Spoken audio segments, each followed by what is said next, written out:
Hayop kang lalaki ka. Anong silbi ng kayamanan mo kung asawa mo'y ginagapang ng gutom? Nakakahiya. Nakakasuka. Parang wala kang pakialam. Sa halip na salubungin ng halakhak at kasaganahan, amoy panis ang sumalubong kay Leandro Velasquez nang bigla siyang umuwi. Bit-bit sana ang mamahaling regalo, akala niya'y magbibigay siya ng ligaya. Pero ang bumungad sa kanya, nakapanlulumong tagpo. Si Amara, ang babaeng pinakasalan niya, nakayukong kumakain ng malamig at panis na kanin. Napako si Leandro, hindi siya makapaniwala. Paanong sa gitna ng kanyang marangyang yaman, nagdaranas ng gutom ang asawa niya. Ngunit, bago pa siya makapagsalita, isang anino ang sumulpot. Bago ka pa lang sa channel neto, ibang kwento ni Ate Jane, istorya mo, ikwento ko. Huwag kalimutang pindutin ang notification bell at subscribe button.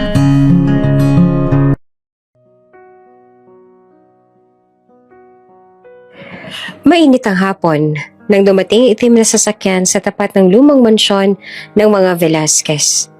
Tahimik ang paligid, tanging huni ng mga ibon at kaluskos ng mga dahon ang maririnig. Bumaba si Leandro Velasquez, nakaitim na coat, may dalang mamahaling maleta at kahon na balot ng gantong ribbon. Sa mukha niya bakas ang pananabik. Matagal na rin siyang hindi nakakauwi mula sa negosyo sa abroad. Ang tanging laman ng kanyang isipan ay sorpresa ang asawa niyang si Amara. Sa wakas, bulong niya habang pinupunasan ng pawis sa noo. Makikita ko na ulit siya. Siguradong matutuwa siya sa regalo ko. Binili niya ang isang mamahaling alahas mula sa Milan, bagay na inaasam niyang magpapakislap ngiti sa mukha ng asawa. Ngunit pagpasok pa lang niya sa malawak na sala ng mansyon, agad siyang natigilan. Walang handaan, walang masyadong pagtanggap. Ang halimuyak ng mga bulaklak na dati bumabalot sa kanilang tahanan, napalitan ng mabahong amoy. Amoy panis na kanin. Napakunot ang noo ni Leandro. Mabilis niyang sinundan ang amoy hanggang sa makarating sa kusina. At doon, parang tinamaan siya ng kidlat. Nakita niya si Amara, nakaupo sa sulok. Kumakain ng malamig at panis na kanin gamit ang kamay. Basa ng pawis ang kanyang buhok at nanginginig ang mga daliri habang nilulunok ang bawat subo. Para bang ilang araw na siyang walang matinong pagkain. Amara? Halos pabulong ang tinig ni Leandro. Anong ginagawa mo? Napalingon si Amara. Nagulat. Tumulong panis sa kanin mula sa kanyang kamay. Napahinto siya at mabilis na pinunasan ng bibig. Ngunit halata pa rin ang pamumutla ng kanyang mukha. Namutawi ang mga salitang puno ng hiya. Leandro, akala ko hindi ka pa uuwi. Parang gumuho ang mundo ni Leandro. Hindi niya maunawaan. Paano sa gitna ng kanyang yaman, nagugutom ang asawa niya? Hindi ba't iniwanan niya ito ng sapat na pera? May mga tauhan? May katiwala? Bakit ganitong itsura ng babaeng pinakamamahal niya? Lumapit siya, nanginginig ang tinig. Bakit hindi mo sinabi? Bakit ka nahihirapan ng ganito? Mayaman tayo, Amara. Dapat hindi mo nararanasan to. Ngunit bago pa makasagot si Amara, biglang bumukas ang pinto. Si Don Marcelo, ang matandang patriarka ng pamilya, pumasok kasama si Cassandra, ang kapatid ni Leandro. Kapwa malamig ang kanilang mga tingin at mabilis na umalingaw-ngaw ang mga salitang parang lason. Leandro, ani Don Marcelo na malamig at mapanlait. Kahit ipinanganak ka sa mansyon, ang babaeng yan, nanlilimahid pa rin sa kahirapan. Dudungisan niya lang ang pangalan natin. Sumingit si Cassandra, nakataas ang kilay na puno ng pang-uuyam ang ngiti. Kapatid, tingnan mo nga. Habang ikaw ay naglalakbay sa ibang bansa, ang asawa mo naman ay nagbabalot ng kahihiyan dito. Anong silbi ng kayamanan kung ganitong itsura ng pinakasalan mo? Namilog ang mga mata ni Leandro. Nanginginig ang kamao. Tumigil kayo, sigaw niya. Hindi niyo alam ang pinagdaraanan niya. Ngunit sa halip na tumahimik, lalong tumawa si Cassandra. Hindi siya bagay sa atin. Isa lang siyang hamak na babae. At habang siya ang kasama mo, Leandro, mahihila ka lang niya pababa. Nanlumo si Amara. Halos hindi makatingin kay Leandro. Ang luha ay dumadaloy, bumabagsak sa plato ng panis na kanin. Nais siyang magpaliwanag. Nais siyang isatinig na hindi siya pabaya. Na may nangyaring habang wala si Leandro. Ngunit tila ba walang tinig na lumalabas. Tahimik na lumapit si Leandro. Inabot ang kamay ng asawa. Ngunit bago pa niya ito mahawakan, muling bumigkas si Don Marcelo. Mabigat at malamig. Pumili ka, Leandro. Asawa mong ito nakahihiyan ng pamilya? O ang pangalan ng mga Velasquez? Natahimik ang lahat. Ang tanging maririnig ay ang malakas na kabog ng dibdib ni Leandro. Sa isang banda, ang babaeng mahal niya, sugatan at gutom. Sa kabila ang sariling pamilya naman niya ay puno ng yabang at kayamanan. Hindi alam ni Leandro kung alin ang mas masakit. Ang makita ang asawa niyang nagugutom o ang tunay na mukha ng kanyang sariling pamilya. Naiwan siyang nakatayo, hawak pa rin ang mamahaling kahon ng alahas. Ngunit sa harap ng panis na kanin, biglang nagmukhang walang halaga ang lahat ng ginto't yaman sa kanyang kamay. At doon ay simula ang apoy sa kanyang puso. Isang apoy na hindi lamang magliligtas kay Amara, kundi magbubunyag ng lahat ng lihim ng angka ng Velasquez. Tahimik na naglalaban ang mga tingin na Leandro, Amara at Don Marcelo. At Cassandra sa kusina. Nanginginig pa rin ang kamay ni Leandro habang pinagmamasan ang platong may bahid ng panis sa kanin. Ngunit bago pa muling makapagsalita, isang matinis na tunog ang umalingaw-ngaw mula sa labas. Bang! Napapitlag silang lahat. Nayanig ang mga salamin ng bintana at mabilis na nag-echo ang putok ng baril sa paligid ng mansyon. Diyos ko! Sigaw ni Cassandra, napayakap kay Don Marcelo. Agad namang tumakbo si Leandro palabas ng kusina. May nangyari sa hardin. Leandro, sandali lang! Pigil pa ni Amara. Hinawakan ng kanyang braso. Delikado, baka madamay ka. Ngunit hindi siya pinakinggan ni Leandro. Sa bawat tibok ng kanyang puso, alam niyang kailangan niyang malaman kung sino ang biktima ng putok na iyon. Paglabas sila sa malawak na hardin, sinalubong sila ng dilim. Ang mga ilaw sa poste ay tila nagkukulang. Kumikislap-kislap at ang hangin ay may dalang kakaibang lamig. Sa gitna ng damuhan, may nakahandusay na katawan. Amara, halos hindi makagalaw si Leandro. May tao rito. Dahan-dahan silang lumapit. At sa liwanag ng buwan, nakita nilang duguan ang katawan ng isang binatang marungis, payat at halatang sanay sa hirap ng lansangan. Ang suot nitong maruming t-shirt ay punong-puno ng dugo. Mateo! Sigaw ni Amara. Napaluhod agad sa tabi ng binata. Nanginginig ang kanyang kamay habang hinahaplos ang mukha nito. Leandro, siyang tumulong sa akin habang wala ka. Siyang nag-abot ng pagkain nung wala akong makain. Siyang nagligtas sa akin nung muntik na ako masagasaan. Natigilan si Leandro, gulat na gulat. Hindi niya alam kung ano ang mas masakit. Ang makita ang batang ito na duguan o ang isipin na may ibang nag-aalaga at nagbigay kay Amara ng atensyon habang siya'y nasa ibang bansa. Mahinang kumilos si Mateo. Namigat ang kanyang mga mata, ngunit pinilit niyang abutin ang bulsa. Humugot siya ng isang papel na basa na ng dugo at inabot iyon kay Leandro. Ingatan mo. Ang sikreto. Mahinang bulong niya bago tuluyang mawala ng malay. Agad na kinabahan si Amara. Hinawakan niyang dibdib ng binata. Leandro, humihinga pa siya pero mahina. Kailangan natin siyang dalhin sa ospital. Ngunit bago pa sila makagalaw, narinig nila ang tunog ng mga hakbang. Mula sa dilim lumitaw si Ramon, pinsan ni Leandro, nakangisi kasama ang 4 na gwardiya na armado ng baril. Aba-aba, ani Ramon, nakataas ang kilay habang nakasoksok ang kamay sa bulsa. Kapatid, hindi ko inaasahan ang pagbabalik mo. Ramon, mariing sagaw ni Leandro. Ano ginagawa mo rito? Ikaw bang may kagagawa nito? Ngumisi lamang si Ramon. Tila ba aliw na aliw siya sa nakikitang eksena. Ikaw na mismo ang sumagot niyan. Sa pagbabalik mo, Leandro, oras na para makita mo kung ano talagang laro sa pamilya natin. Lumapit siya at tumingin ng diretso kay Amara.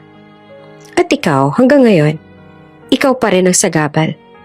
Kahit anong pilit mong magmukhang malinis, basura ka pa rin sa paningin ng angkan.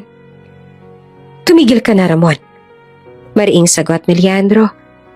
Hindi mo siya pwedeng bastusin sa harap ko. Ngunit lalo lang lumapad ang ngiti ni Ramon. Abay, ipinagtatanggol mo pa talaga siya. Ganyan din ang tatay mo noon. Pinili ang isang babae kesa ang negosyo. At alam mo ba ang kapalit? Dugo at pagkawasak. Nanlumo si Amara. Nanginginig sa kaba. Sa kanyang isipan, malinaw ang babala ni Mateo. Ingatan mo ang sekreto. Ano ang laman ng dugong papel na iniabot niya? Ano ang tinatago ng pamilya Velasquez? Naglakad si Ramon papalapit sa kanila. Tinapik niya ang balikat ni Leandro. Mahina, ngunit may bigat ng pananakot. Kung matalino ka, iiwan mo na siya ngayon pa lang, bago pa mahuli ang lahat.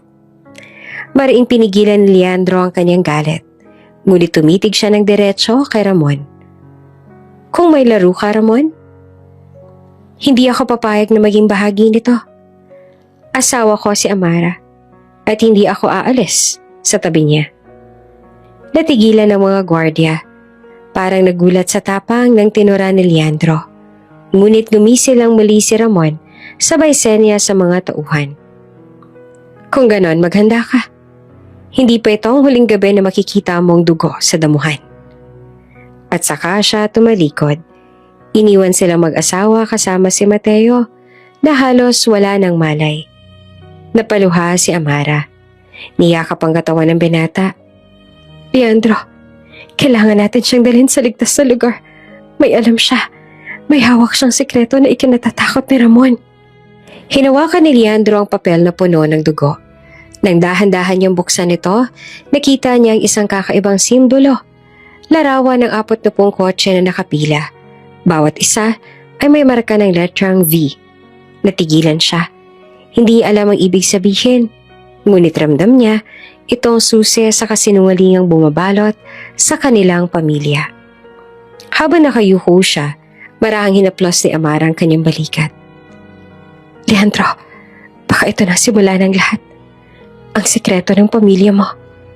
At sa gabing iyon, sa ilalim ng malamlam na ilaw ng buwan, nagsimula ang kaba at pangamba na magpapabago sa lahat ng takbo ng kanilang buhay. Sa gabing iyon, habang nakahandusay si Mateo sa isang lumang kama sa maliit na kwarto ng mansyon, hawak-hawak pa rin ni Leandro ang duguang papel. Paulit-ulit niyang tinitingnan ang guhit. 40 mamahaling sports car na nakapila. Ang bawat isa ay may marka ng letrang V. Hindi ko maintindihan. Bulong niya habang pinapahid ang pawis sa noo. Anong kinalaman nito sa pamilya natin? Bakit isang batang kali lang may hawak ng ganitong bagay? Tahimik lamang si Amara sa gilid. Pinagmamasdan ng asawa. Halata sa kanyang mga mata na may alam siya. Ngunit pinili niyang manahimik. Ayaw niyang madagdagan pa ang bigat ng iniisip ni Leandro. Biglang bumukas ang pinto. Pumasok si Ramon. Nakangisi na parang aliw na aliw sa nakikita. Kung talagang may malasakit ka dyan sa asawa mo, Leandro, aniya, dapat alam mo nang ibig sabihin ng 40 kotse na yan. Mariing tumingin si Leandro sa pinsan. Kung may alam ka, sabihin mo na. Huwag mo na akong paikot-ikutin pa. Ngunit tumawa lamang si Ramon, malutong at puno ng panunuya. Hindi pa oras. Hintayin mo muna ang tamang sandali. Pero tandaan mo, habang ikaw ay nagdududa, ako ang unti-unting nagiging haligi ng pamilya. Ramon, singhal ni Leandro, kung may kinalaman ka sa kalagayan ng batang ito at sa nangyayaring lahat ng ito, hindi ako mananahimik. Gumisi naman si Ramon, tsaka dahan-dahan lumapit kay Amara. At ikaw, bulong niya na may halong panilibak. Huwag mong akalaing ligtas ka. Alam ko kung anong tinatago mo. Mabilis na tumayo si Leandro at hinila si Amara palayo. Huwag mo siyang gagalawin. Nagkibit balikat lang si Ramon bago lumabas ng silid. Ngunit naiwan sa hangin ang bigat ng kanyang mga salita. Mga salitang nagdulot ng matinding kaba kay Amara. Kinagabihan, tinawag sila ni Don Marcelo sa kanyang opisina. Malawak ang silid, puno ng antigong libro at mga larawan ng angka ng Velasquez. Nakaupo siya sa malaking upuan. Nakasandal, malamig ang mga mata. Nandoon din si Cassandra, nakatayo sa gilid. Tila ba sabik na sabik sa magiging eksena. Leandro, malalim ang tinig ni Don Marcelo. Panahon na para pumili ka. Iwanan mo na ang babaeng yan. Hindi siya karapat-dapat. Dudungisan lang niya ang pangalan ng pamilya natin. Mariing tumutol sa Leandro. Hindi ko siya iiwan. Siya ang asawa ko. At kahit ano pang sabihin ninyo, siya pa rin ang pipiliin ko. Napahinto si Don Marcelo, tsaka dahan-dahan tumayo. Kung ganyan ang gusto mo, kalabanin mo ko. Pero tandaan mo, Leandro, ang pamilya ay hindi basta-bastang sinusugal sa ngalan ng pag-ibig. Sumabat si Cassandra, puno ng panunuya.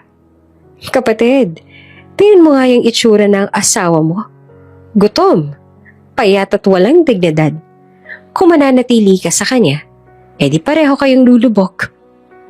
Ngunit hindi natinag si Leandro. Mahigpit niyang hinawakan ang kamay ni Amara. Kung lulubog kami, sabay kaming lalaban. Hindi ko siya iiwan.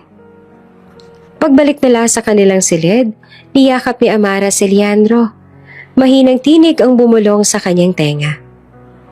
Leandro, bakit mo ako pinipili kahit ganito ang tingin nila sa akin? Hinalikan niya sa noo ang asawa at mariing tumugon. Dahil ikaw ang puso ko, Amara. Hindi ako papayag na sirain tayo ng kahit sino, kahit ng pamilya ko. Napaluha si Amara, pero nananatili siyang tahimik tungkol sa alam niya sa 40 na kotse.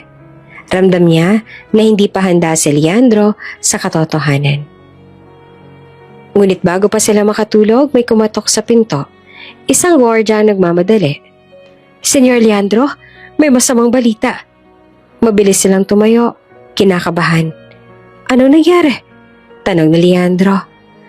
Ang kumpanya ng Velasquez nilooban. Ninakaw ang ilang mahahalagang dokumento at pera at may nagsasabing may kinalaman daw si... Huminto ang gwardiya, tila natatakot ipagpatuloy. Si sino? Mariing tanong ni Leandro. Nag-atubili ang gwardiya, pero sa huli bumulong. Si Senyor Amara. Parang binuhusan ng malamig na tubig si Leandro. Agad niyang tiningnan ng asawa. Namutla naman si Amara. Nanginginig.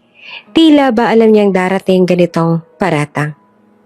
Hindi ako yun, Leandro. Mabilis siyang tugon. Wala akong kinalaman sa kahit ano. Mariing hinawakan ni Leandro ang kamay ng asawa. Hindi siya bumitaw. Naniniwala ako sa'yo at aalamin natin ang katotohanan. Habang lumalalim ang gabi, hawak pa rin niya dugo ang papel ng 40 kotse. At sa kanyang puso, nagsimula ang isang sumpa. Alamin ang misteryo sa likod ng mga sasakyang iyon at ilantad ang tunay na kasalanan ng kanyang pamilya. Umaga pa lamang ay nagkakagulo na sa loob ng mansyon ng mga Velasquez. Mabilis na kumalat ang balita na nilooban ng kumpanya. Mga dokumento at pera ang nawawala. At sa bawat bulungan ng mga tauhan, iisang pangalan ang lumilitaw, Amara. Sa malawak na sala, nagtitipon ang pamilya. Nakaupo si Don Marcelo sa malaking silya, habang si Cassandra naman ay naglalakad paikot, puno ng yabang at panunuya. Sa gilid, hawak ni Leandro ang kamay ng kanyang asawa. Pinipilit na pakalmahin ang nanginginig nitong katawan. Kitang-kita! Sigaw ni Cassandra. Itinuro si Amara na para bang kriminal. Kapatid, ikaw mismo ang nagdala ng magnanakaw sa pamilya. Habang ikaw ay nasa abroad, siya ang nagkaroon ng akses sa lahat ng papeles sa tauhan. Sino pa ba ang may motibo? Napahagulgol si Amara. Nanginginig ang tinig. Hindi ako yon. Leandro, maniwala ka sa akin. May naninira sa atin. May ibang tao na may pakana nito. Ngunit mariing pumutol si Don Marcelo. Tumindig siya, nakatingin ng malamig kay Amara. Wala nang kailangang ipaliwanag pa. Isang hampas lupa. Isang traidor. Yan ang pinili mong maging asawa, Leandro. Dahil sa kanya, nadudungisan ang pangalan ng Velasquez. Papa! Sigaw naman ni Leandro, puno ng puot ang tinig. Hindi mo pwedeng akusahan si Amara ng walang ebidensya. Asawa ko siya at alam kong hindi niya magagawa ito. Ngunit lalong nanginig ang ngisi ni Cassandra. Napakabulag mo, kapatid. Hindi lahat ng nakikita sa mata ng babae ay totoo. Minsan, ang pinakamalapit sa'yo, ang siyang mismong sisira sa'yo. Sa loob ng silid, ramdam ni Amara ang bigat ng bawat salitang ibinabato sa kanya. Ang mga tauhan ng mansyon nakatingin sa kanya na may halong pagdududa. Ang dating mundo niya na puno ng pag-asa, ngayon ay tila naging piita ng hiya at akusasyon. Mahigpit ang hawak ni Leandro sa kamay niya. Sa mga mata ng asawa, nakita ni Amara ang isang sinag ng pag-asa, isang kumpirmasyon na may naniniwala pa rin sa kanya. Amara, bulong ni Leandro. Nakikita ko ang katotohanan sa mata mo. Hindi ka traidor at hindi kita iiwan. Napaluha naman si Amara, niyakap ang asawa. Ngunit sa isip niya, malinaw ang isang bagay. Kailangan nilang alamin ang katotohanan bago sila tuluyang lamunin ng kasinungalingan. Kinagabihan, dinala ni Leandro si Amara sa isang lumang bodegang inilarawan sa kwento ni Mateo bago ito mawala ng malay. Matagal na raw nakatayo ang bodega, ngunit hindi pinapansin ng pamilya.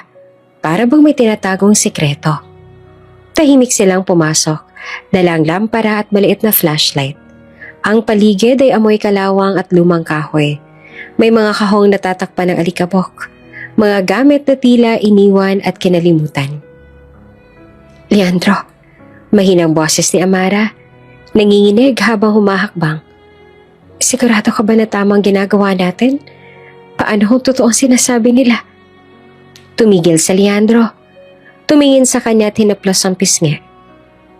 Huwag kang magdududa sa sarili mo. Kilala kita, Amara. Mas kilala pa kita kesa sa kahit sino. Kaya kung may traidor man, hindi ikaw yan. Silang nagtatago ng katotohanan. Dumating sila sa dulo ng bodega, kung saan may isang luma at sirang mesa. Sa ibabaw nito ay may nakakalat ng mga papel at sa ilalim may nakatagong kahon. Binuksan nila ito at tumambad ang isang lumang mapa. Kupas na ang kulay at halos mabura na ang tinta. Mapa ito, bulong ni Leandro, pinunasan ng alikabok. Nakalagay dito ang mga guhit ng isang lugar. May bilog na pula na nakaturo sa isang bangin. Nakalagay ang pangalan, San Perdonio. Nagkatinginan silang dalawa. Ramdam nilang hindi ito ordinaryong mapa. San Perdonio? Ulit pa ni Amara, halos pabulong. Iyan ang lugar na binanggit ni Mateo. Baka doon nakatago ang sagot sa lahat ng ito. Naramdaman ni Leandro ang bigat ng misteryo. Ang mapa ay parang susi at ang bangin ng San Perdonio ang pinto. Kung totoo man na may kasinungalingan sa pamilya ko, doon natin malalaman. Mariin niyang sabi, at kahit sino pang humarang, hindi ko nahahayaang lamunin tayo ng kasinungalingan nila. Habang palabas sila ng bodega, biglang may narinig silang mga yabag. Mabilis silang nagtago sa likod ng mga kahon. 2 gwardiya ang pumasok, nag-uusap. Sabi ni Don Marcelo, bantayan daw to. Wika ng isa. May natatagong bagay dito na hindi dapat makita ng kahit sino. Pero ano ba yun? Tanong naman ng isa. Bakit gano'n na lang kaimportante? Hindi na narinig ang sagot dahil mabilis silang umalis.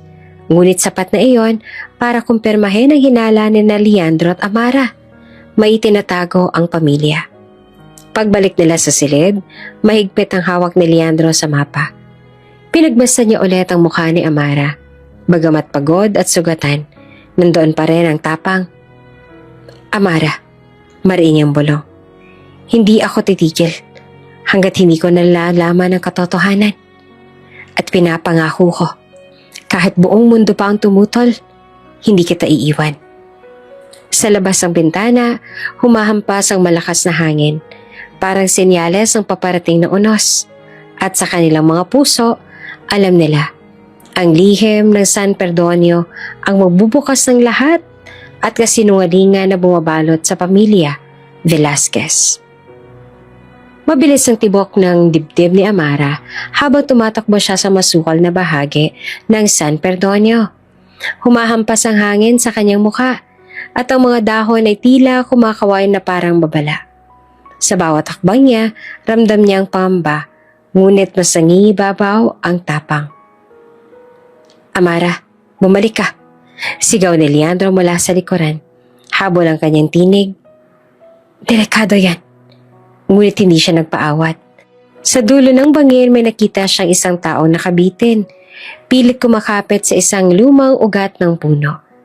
Ang kanyang mga mata ay duguan na at kitang-kita ang panginginig ng katawan. Diyos ko! Bulong ni Amara. Kailangan ko siyang tulungan. Wala siyang iniisip na iba. Wala siyang hawak na lubid. Wala siyang armas. Wala siyang kahit na ano kundi ang sariling tapang at lakas ng loob. Yumuko siya at iniabot ang kanyang kamay. Hawakan mo ako! Huwag kang bibitaw! Humigpit ang kapit ng lalaki sa ugat. Ngunit halata ang panghihina. Hindi ko na kaya. Paos niyang wika. Hindi, kakayanin mo. Mariing sagot naman ni Amara. Halos maputol ang kanyang tinig sa lakas ng sigaw. Hawakan mo na! Ngayon na! Dumating si Leandro. Mabilis na hinawakan ng bewang ng asawa upang hindi ito mahulog. Amara, baka ikaw pang mahulog.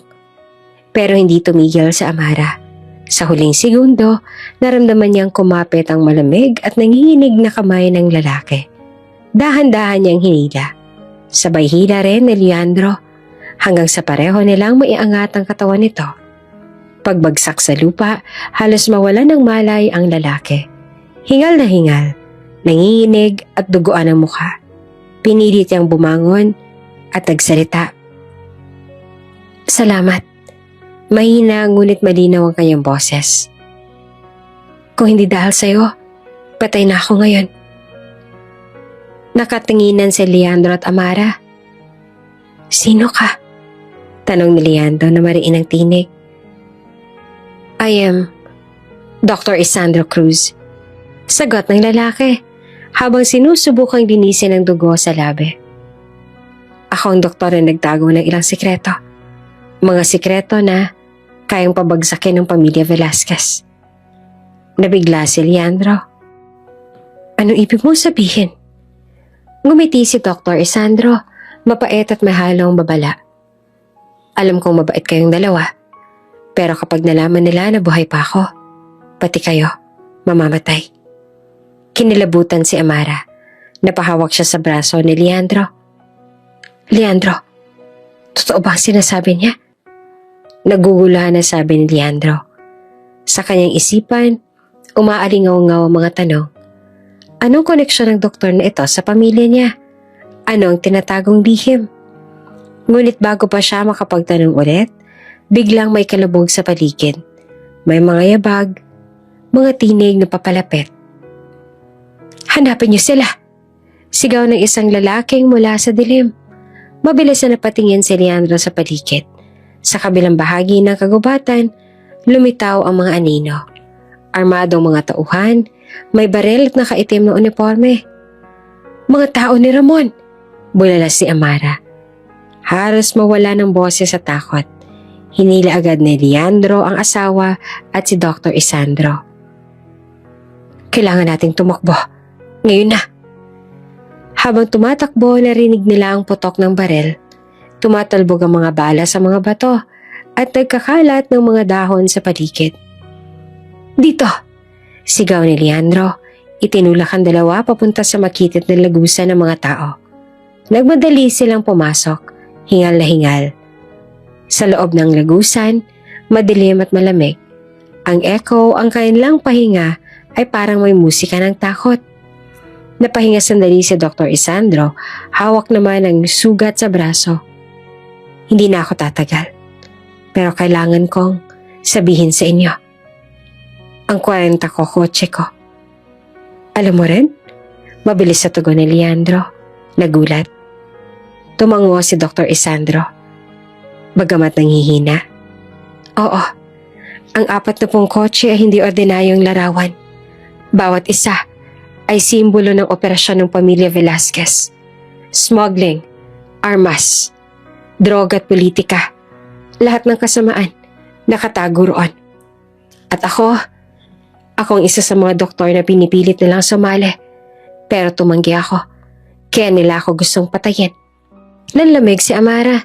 Hindi akalain na ang lahat ng sakit at gutom na naranasan niya ay bahagi lang ng mas malaking lihim. Kung ganon, mariing wika ni Leandro. Kailangan nating malaman ang buong katotohanan at kailangan nating tapusin ang kasamaan nila. Bago pa makasagot si Dr. Isandro, muling narinig ang putok ng barel. Mas malapit na. Nandito sila. Hulihin ninyo. Hinila ni Leandro ang asawa at ang doktor. Pinilit na lumabas sa kabilang dulo ng lagusan.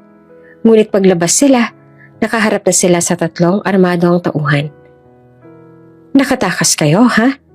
Ani ng isa. Sabay tutok ng barel. Ngayon, dito na nagtatapos ang laban ninyo. Humigpit ang hawak ni Leandro kay Amara. Tatakbo ka sa kabilang banda, Amara. Ako nang bahala. Hindi, Leandro. Sigaw ng babae. Nangilid ang luha. Hindi kita iiwan. Ngunit bago pa makaputok ang mga tauhan, may malakas na tunog mula sa itaas ang bangin. Para bang may gumulong na bato. Nagulat siya at nagkaroon ng pagkakataon sina Leandro at Amara na makakatakbo palayo kasama si Dr. Isandro. Habang patuloy silang tumatakas, mariing tumingin si Dr. Isandro kay Leandro. Tingnan mo, Leandro. Hindi pa ito simula. Pero kapag nalaman nila na pinoprotektahan niyo ako, siguradong target na rin kayo. Ang pamilya Velasquez hindi nagpapatawad. Napalunok si Leandro. Hinigpitan ang hawak kay Amara. Sa loob-loob niya, alam niyang wala nang atrasan. Malakas ang putok ng baril nang umalingaw-ngaw sa kagubatan ng San Perdonio. Tumatalbog ang mga bala sa mga bato. At ang dilim ng paligid ay biglang naliwanagan ng apoy mula sa sumabog na gasera. Leandro, bilisan mo! Sigaw ni Amara. Habang lang hininga habang hawak-hawak ang kamay ng asawa. Tito, sumunod kayo sa akin. Utos si Dr. Isandro. Pilit na inaangat ang sarili kahit sugatan pa ang kanyang braso. Nagkakagulo ang lahat. Ang mga tauhan ni Ramon ay patuloy na humahabol. Ang kanilang mga flashlights ay kumikislap. Ang bawat sulok ng gubat, ang mga yapag ng kanilang bota ay malakas na umaalingaw-ngaw, halatang papalapit ang papalapit. Muli na namang pumutok ang barel. Isang balang dumaan malapit sa ulo ni Amara. Dahilan para siya mapasigaw. Leandro! Agad siyang niyakap ni Leandro at tinulak papunta sa likod ng isang malaking puno. Walang mangyayari sa'yo, Amara. Hindi ko hahayaang madamay ka. Ngunit wala na silang oras. Dumadagundong na ang mga yapak. Sa gitna ng kaguluhan, may napansin si Dr. Isandro. Isang maliit na lagusan sa ilalim ng malaking bato. Dito tayo! Sigaw niya sabay tulak sa mabigat na bato. Bumukas ang lagusan. Nagpakita ang makipot na daan pababa. Mabilis, bago pa nila tayo maabutan. Walang pag-aalinlangan, hinila ni Leandro si Amara papasok. Ang lagusan ay makipot at madilim. Ngunit sapat upang sila'y makaligtas. Pagpasok nila, agad ding sumunod si Dr. Isandro at tinulak ulit ang bato para isara. Sa loob ng lagusan, malamig at amoy kalawang. Ang mga dingding ay gawa sa lumang bato at sa bawat hakbang nila ay may tunog ng pagpatak sa basang lupa. Diyos ko! Bulong ni Amara at nanginginig habang nakasandal sa balikat ni Leandro. Saan tayo dinala nito? Muling nagsalita si Dr. Isandro. Humihingal ngunit may kumpiyansa. Ito ang isa sa mga tagong daan na itinayo ng pamilya Velasquez. Hindi ito alam ng lahat. Ginamit nila ito bilang ambakan na taguan. Habang naglalakad sila, unti-unting lumalawak ang lagusan hanggang sa makarating sila sa isang malaking silid. Doon natigilan silang tatlo. Nakatambad sa kanila ang mga kahon, puno ng mga dokumento, baril at bungkos ng pera. Ang ilan ay nakabukas at kitang-kita ang mga sulat kamay na pangalan ng mga politiko, negosyante at mga banyagang kumpanya. Nanginginig ang tinig ni Leandro. Ano to? Anong ginagawa ng lahat ng to dito? Lumapit si Dr. Isandro sa isang kahon at binuksan palalo. Tumambad ang isang lumang ledger, puno ng mga numero at pangalan. Ito, Ania, ang itinagong yaman ng pamilya mo. Mga transaksyon, mga armas, at mga lihim na hindi kailanman dapat lumabas. At ang 40 kotse, hindi lang mga sasakyan. Bawat isa ay kumakatawan sa isang misyon. Mga operasyon ng kasamaan ng angka ninyo. Halos mabatawan ni Leandro ang lampara sa narinig. Hindi. Hindi totoo yan. Hindi pwedeng totoo. Ngunit sumabat si Amara, nakatitig sa mga barel at papel. Leandro, kaya ba nila ako gustong sirain? Dahil natatakot silang malaman ko ito? Tumango si Dr. Isandro. Oo. Alam nilang kapag napasa kamay mo ang lahat ng ebidensyang ito, tuluyan silang babagsak. At hindi nila hahayaang mangyari yon. Habang nag-uusap sila, isang malakas na kalabog ang narinig mula sa itaas ng lagusan. Parang may mga taong nagtatanggal ng bato. Natunto nila tayo. Sigaw ni Leandro. Mabilis sa kinuha ni Dr. Isandro ang ilang baril mula sa kahon at inaabot iyon kay Leandro. Kailangan nating lumaban kung kinakailangan. Ngunit bago pa man sila makapaghanda, narinig nila ang isang tinig mula sa ibabaw. Malamig, malupit, pamilyar. Simula na ng laro. Si Ramon. Nakatayo siya sa ibabaw ng bangin.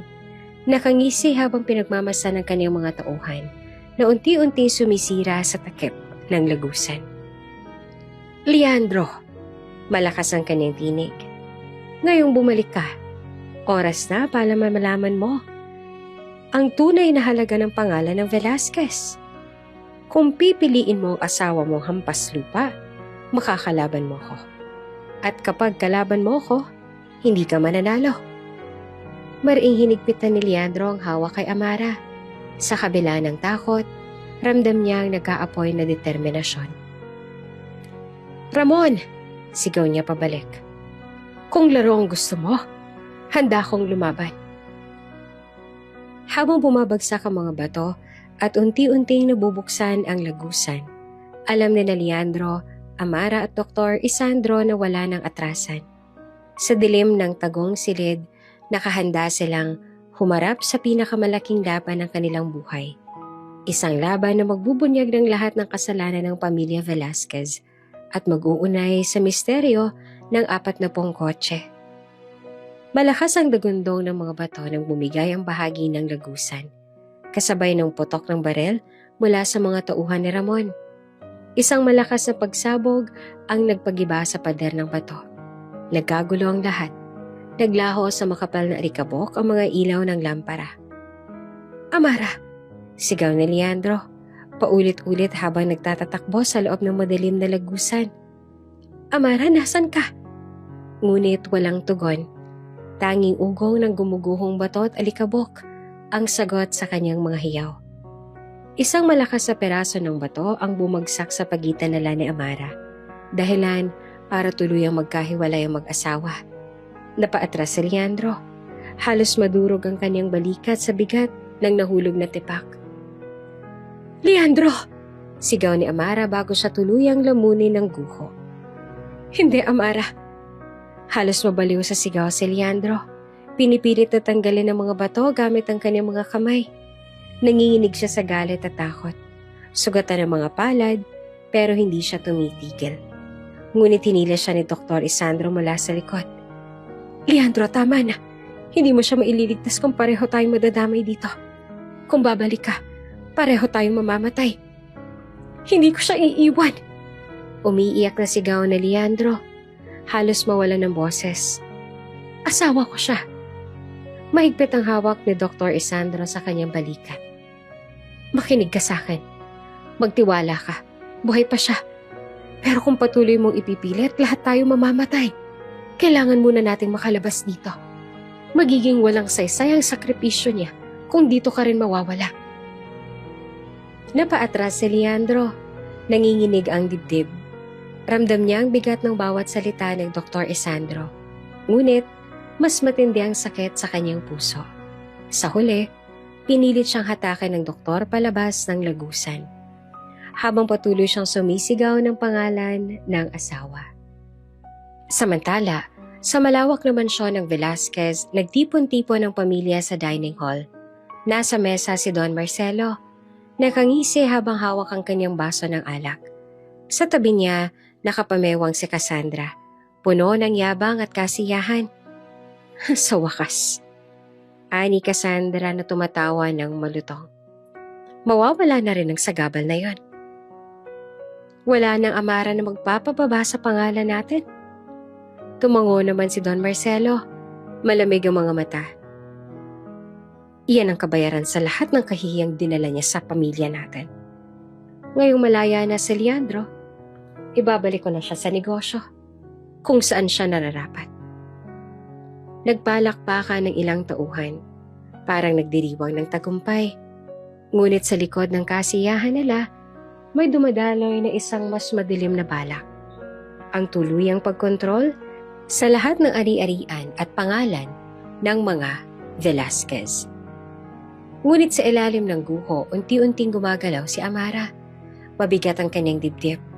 Hirap huminga dahil sa mga alikabok at pera-perasong bato na nakapatong sa kanyang katawan. Leandro, mahinang bulong niya kapalit na kinakalma ang sarili. Buhay pa ako. Dahan-dahan niyang inalis ang ilang tipak ng bato sa kanyang katawan. Sugatan ang kanyang braso at noo. Sa kabila ng sakit, pinilit niyang gumapang palayo sa pagkakabaon. Sa kanyang pagapang, napansin niya ang isang lumang kahon na nadurog ng guho. Binuksan niya ito, tumambad ang mga lumang papel at isang sulat na nakatiklop. Nanginginig ang kanyang kamay nang buksan ito. Sa loob nakasulat ang mga katagang nagpatigil sa kanyang paghinga. Ang tunay na Velasquez ay hindi ang mayaman, kundi ang itinapon. Napatulala si Amara. Nakakunot ang noo. Anong ibig sabihin ito? Bulong niya. Itinapon? May nawawalang tagapagmana. Habang pinagmamasdan niya ang sulat, ramdam niya ang kakaibang kaba sa kanyang dibdib. Hindi lang siya basta nasangkot sa gulo ng pamilya Velasquez. May mas malalim pang sikreto na nakatali sa kanilang lahat. Sa kabilang dako, hindi naman mapakali si Leandro. Nasa labas sila ng lagusan. Nanginginig pa rin at pawis na pawis. Hawak niya ang kanyang ulo. Halos mabaliw siya sa kakaisip. Si Amara, hindi ko siya nailigtas. Bulong niya at nangingilid ang luha. Hinawakan siya ni Dr. Isandro sa balikat. Leandro, kailangan mong lumakas. Kung gusto mong makita ulit ang asawa mo, kailangan mong tapusin ang laban na ito. Hanapin natin ang katotohanan. Doon mo lang siya tunay na maililigtas. Ngunit sa puso ni Leandro, tanging iisang bagay lang ang sigurado. Hindi siya titigil hanggat hindi niya muling nayayakap si Amara. At sa ilalim ng mga bato, nakaupo si Amara. Hawak-hawak ang misteryosong sulat. Bagamat sugatan at nag-iisa, isang bagong apoy ang sumiklab sa kanyang loob. Kung itinapon ng tunay na Velasquez, bulong niya sa sarili. Babaliktad ang lahat ng kanilang plano. Hindi pa niya alam kung sino o ano ang tinutukoy ng sulat. Pero malinaw sa kanya. Ito ang magiging susi para baguhin ang kanilang kapalaran. At sa dilim ng pagkakabaon, sa kabila ng sakit at takot, dahan-dahan siyang umiti. Dahil alam niyang buhay pa siya at hindi siya basta susuko. Madilim pa rin sa ilalim ng guho. Humahaplos ang malamig na hangin sa balat ni Amara habang pinipilit niyang igalaw ang kanyang sugatang katawan. Mahigpit pa rin ang hawak niya sa lumang sulat. Ang tunay na Velasquez ay hindi ang mayaman, kundi ang itinapon. Habang sinusubukan niyang maghanap ng daan palabas, bigla siya nakarinig ng mga yabag. Banayad ngunit matatag. Dahan-dahan siyang lumingon. Isang babae ang bumungad. Matangkad, nakasuot ng itim na leather jacket. Ang mga mata nito ay matalim, parang tumatagos sa kanyang kaluluwa. Ang buhok ay mahaba, dumadampi sa balikat, at ang ngiti ay may halong panlilibak. Kung gusto mong mabuhay, malamig na sabi ng babae. Sumama ka sa akin. Napatigil si Amara. Humigpit ang hawak sa sulat. Sino ka? At paano mo ako natagpuan dito? Lumapit ang babae. Naglakad na parang pagmamayari niyang paligid. Ako si Selena. At oo, ako ang lihim na kasintahan ni Ramon. Saglit siyang ngumiti na puno ng yabang. Pero hindi ibig sabihin nun, nakakampi niya ako. Napalunok si Amara, litong-lito. Kung totoo yan, bakit mo ako tinutulungan? Dahil mas malaki ang kalaban natin kaysa kay Ramon. Sagot ni Selena. Malalim ang tinig. At dahil alam ko ang sekreto ng pamilya mo. Walang nagawa si Amara kundi ang sumama. Habang naglalakad sila sa makitid na lagusan, naramdaman niya ang panginginig ng kanyang tuhod. Hindi dahil sa sugat, kundi dahil sa bigat ng mga revelasyong maaaring ibunyag ng babaeng ito. Habang naglalakad, nagsimula ang kwento ni Sinina. Siguro nagtataka ka kung bakit may larawan ng 40 kotse sa papel na hawak mo. Panimula niya. Iyon ang simbolo ng lahat ng operasyong kriminal ng pamilya Velasquez. Hindi yun basta koleksyon ng sasakyan. Bawat isa ay kumakatawan sa isang misyon. 40 misyon na itinago sa loob ng maraming taon. Natigilan si Amara. Nanlaki ang mga mata nito. Ano? Anong klaseng misyon? Isang mapait na ngiti ang lumabas sa labi ni Selena. Smuggling, money laundering, armas, droga, kidnapping, blackmail. Lahat ng klase ng kasamaan na pwedeng isipin ng tao. At ang bawat kotse, may pangalan ng taong responsable. Ang pamilya mo, silang may pakana ng lahat ng ito. Parang binagsakan ng napakalaking bato ang dibdib ni Amara. Hindi pwedeng totoo. Pamilya ni Leandro, ganito kalalim ang kasalanan nila. Mas malalim pa kaysa sa iniisip mo, tugon ni Selena. At huwag mong akalain na ligtas ka. Ikaw ang napiling sakripisyo para manatiling malinis ang pangalan nila. Napahinto si Amara. Sakripisyo? Anong ibig mo sabihin? Tumingin ng diretso si Selena. Malamig ang tingin. Ginagamit ka nila bilang panakipbutas. Kapag sumabog ang isa sa mga lihim nila, ikaw ang ituturo. Para mailigtas ang pangalan ng pamilya. Samantala sa mansyon ng mga Velasquez naman, ilang laban ang inaharap ni Leandro. Nasa harap niya si Don Marcelo at Cassandra sa maluwag na opisina. Sa mesa nakalatag ang ilang dokumento, mga papeles ng negosyo, mga kontrata at larawan ng ilang ari-arian. Leandro, wika ni Don Marcelo na malamig at mariin. Panahon na para pumili ka. Yaman o asawa? Isa lang maaari mong hawakan. Mariing tumutol si Leandro. Hindi ko siya iiwan. Hindi. Kung pipiliin mo man ang asawa mo hampas lupa, singit ni Cassandra na may halong panunuya. Then kalimutan mo na ang negosyo. Kalimutan mo ang pangalan ng Velasquez. Wala ka ng parte rito. Tumindig si Leandro, pinanindigan ang kanyang desisyon. Kung ganyan ang presyo ng pagmamahal ko kay Amara, handa ako mawala ang lahat. Ang mahalaga kasama ko siya. Natigilan si Don Marcelo. Nanlaki ang mga mata niya sa galit. Isa kang hangal, Leandro. Hindi mo alam kung anong panganib ang pinapasok mo. Ngunit mariin ang sagot ni Leandro. Masangalang taong sumusunod sa kasamaan. Alang-alang sa yaman. Balik kay Amara. Patuloy silang naglalakad ni Selena hanggang makarating sa isang lihim na silid na puno ng lumang kahon at mga lumang litrato. Tingnan mo, sabi ni Selena sabay abot ng isang litrato. Ito ang unang kotse sa listahan. El Tigre. Simbolo ito ng unang operasyon nila sa smuggling ng armas. Kinuha ni Amara ang litrato. Nanginginig ang kamay. Nakita niya ang mukha ni Don Marcelo at iba pang matatandang miyembro ng pamilya. Nakangiti habang nakasandal sa mamahaling sports car.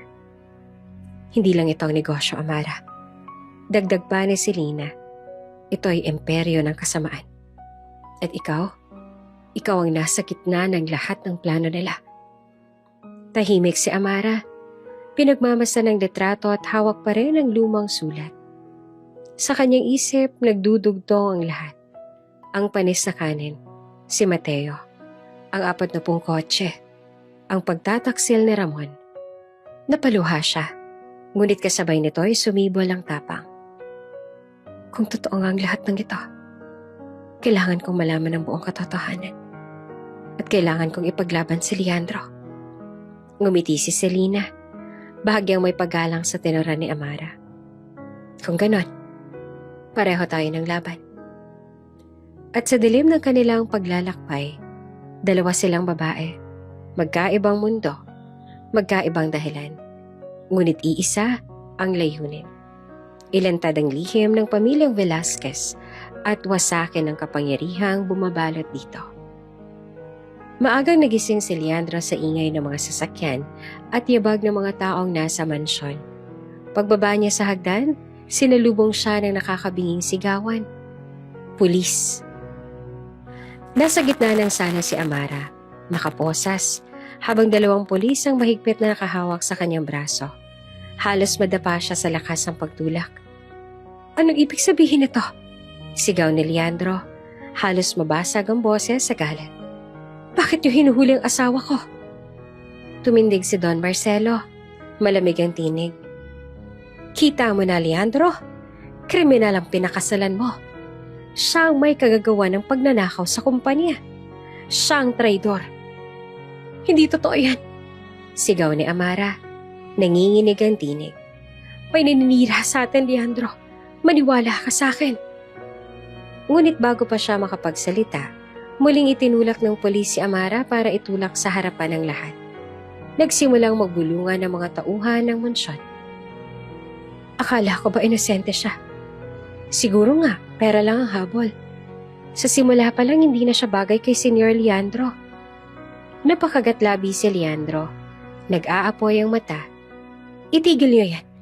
Hindi siya kriminal. Ngunit sa gitna ng lahat ng gulo, isang bagay ang nakatawag ng pansin ni Leandro. Kahit nakaposas, nakangiti si Amara. Iningiti ng takot, kundi ngiti ng tiwala. Habang dumadaan siya sa tabi ni Leandro, marahang inilapit ni Amara ang kanyang mga kamay.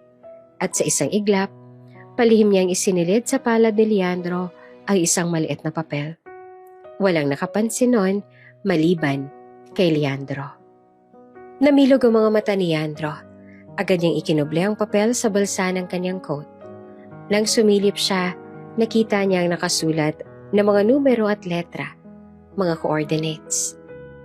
Leandro, bulong ni Amara, bago siya tuluyang hatakan ng pulis. Huwag kang bibitaw. Sundan mo to.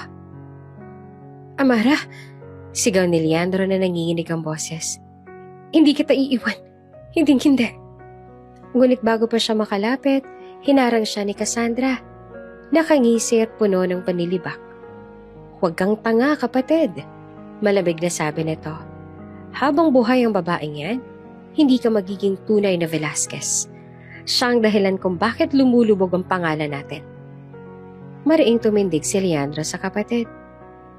Kung ang pagiging Velasquez ay nangangahulog ang tatalikuran ko ang asawa ko, mas pipiliin kong hindi maging isa sa inyo. Nagitngit si Cassandra. Halos mapunit ang kanyang labi sa galit. Isusumpa mo ang desisyon mo niyang, Leandro. Isusumpa mo. Habang hinihila palabas ng mansyon si Amara, patuloy siyang pinag-usapan ng mga tao. Ngunit sa kabila ng panlalait, nakatingin lang siya kay Leandro. Hindi siya nagsalita. Hindi siya nagpaliwanag. Sa isang ngiti at sa papel na iniabot niya, malinaw ang mensahe. May mas malaking sikreto kaysa sa paratang na ito. Nang maisakay na siya sa sasakyan ng mga pulis, mabilis na sumugod si Leandro sa kanyang silid. Agad niyang inilabas ang papel at muling binasa ang coordinates. 1435 North, 121 3 East. Nag-isip siya. Coordinates ito na isang lugar. Pero saan? Ano nakatago doon? Sa kabilang banda, sa loob ng sasakyan, mahigpit ang pagkakaposes ni Amara. Ngunit imbes sa panghinaan ng loob, isang kakaibang tapang bumabalot sa kanya. Kung aabot kay Leandro ang coordinates na yon, bulong niya sa sarili. Unti-unti nang mabubunyag ang katotohanan. Samantala, sa pribadong opisina ni Don Marcelo, nakaupo siya kasama si Cassandra. Pareho silang may alak sa kamay at may kani-kanilang mga mukha na puno ng kasiyahan. Wala nang babae. Ani Cassandra na nakangisi. Sa wakas, malaya na si Leandro. Ibabalik na natin siya sa negosyo.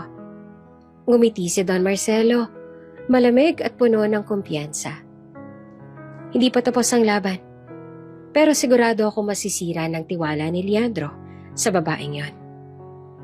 Ngunit hindi alam ni Don Marcelo na sa kabilang bahagi ng mansyon, hawak na ni Leandro ang susi na magbubunyag ng lahat. Ang maliit na papel na binigay ni Amara, mahigpit niyang isinilid ito sa kanyang bulsa. Huwag ka mag-aalala, Amara. Kahit saan ka nila dalhin, hahanapin kita. At tutuparin ko ang iniwan mong palatandaan. Sa gabing iyon, magkaibang laban ang pinasok ni Leandro at Amara. Si Amara, nakakulong at tinitiis ang sakit ng paratang, ngunit nananatiling matatag. Si Leandro, hawak ang coordinates, handang tuklasin ang sekreto na magpapabagsak sa pamilyang akala niya'y sandigan. At sa dilim ng kanilang magkaibang mundo, sabay silang nagdarasal ng iisa. Hanggang dulo, hindi kita bibitawan. Hawak-hawak pa rin ni Leandro ang maliit na papel na ibinigay ni Amara. Hindi niya ito binitawan kahit saglit. Gamit ang coordinates na nakasulat, kasama niya si Dr. Isandro na siyang nagbigay ng direksyon papunta sa isang matandang gusali. Ang Velasquez Memorial Hospital, dating pinagmamalaking pag-aari ng pamilya, ngayon ay abandonado na. Ang pintura ay kupas, ang bintana ay basag, at ang paligid ay nababalot ng damot kalawang.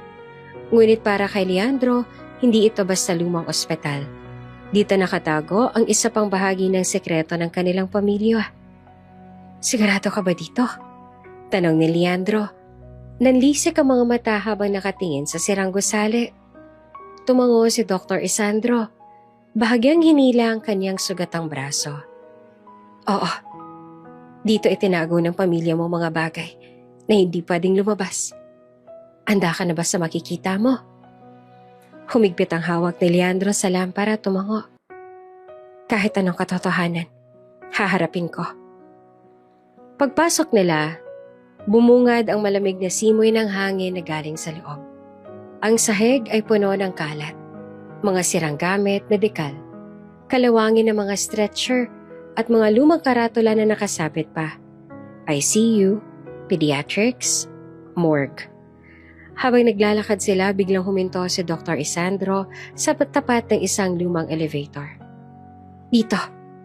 Iniangat niya ang isang bakal sa takip sa gilid. Doon ay may nakatagong hagdan pababa. Habang bumababa sila, mas lumalakas ang kaba sa dibdib ni Leandro. Ang bawat hakbang ay may tunog ng kalawang at lagitik, parang babala na wag nang magpatuloy. Pagdating nila sa ilalim, isang malawak na silid ang mumungad. Sa gitna nakahilera ang kabaong. Marami, halos 30. Napaatras si Leandro, halos mabitawan ng lampara. Ano to? Mga bangkay?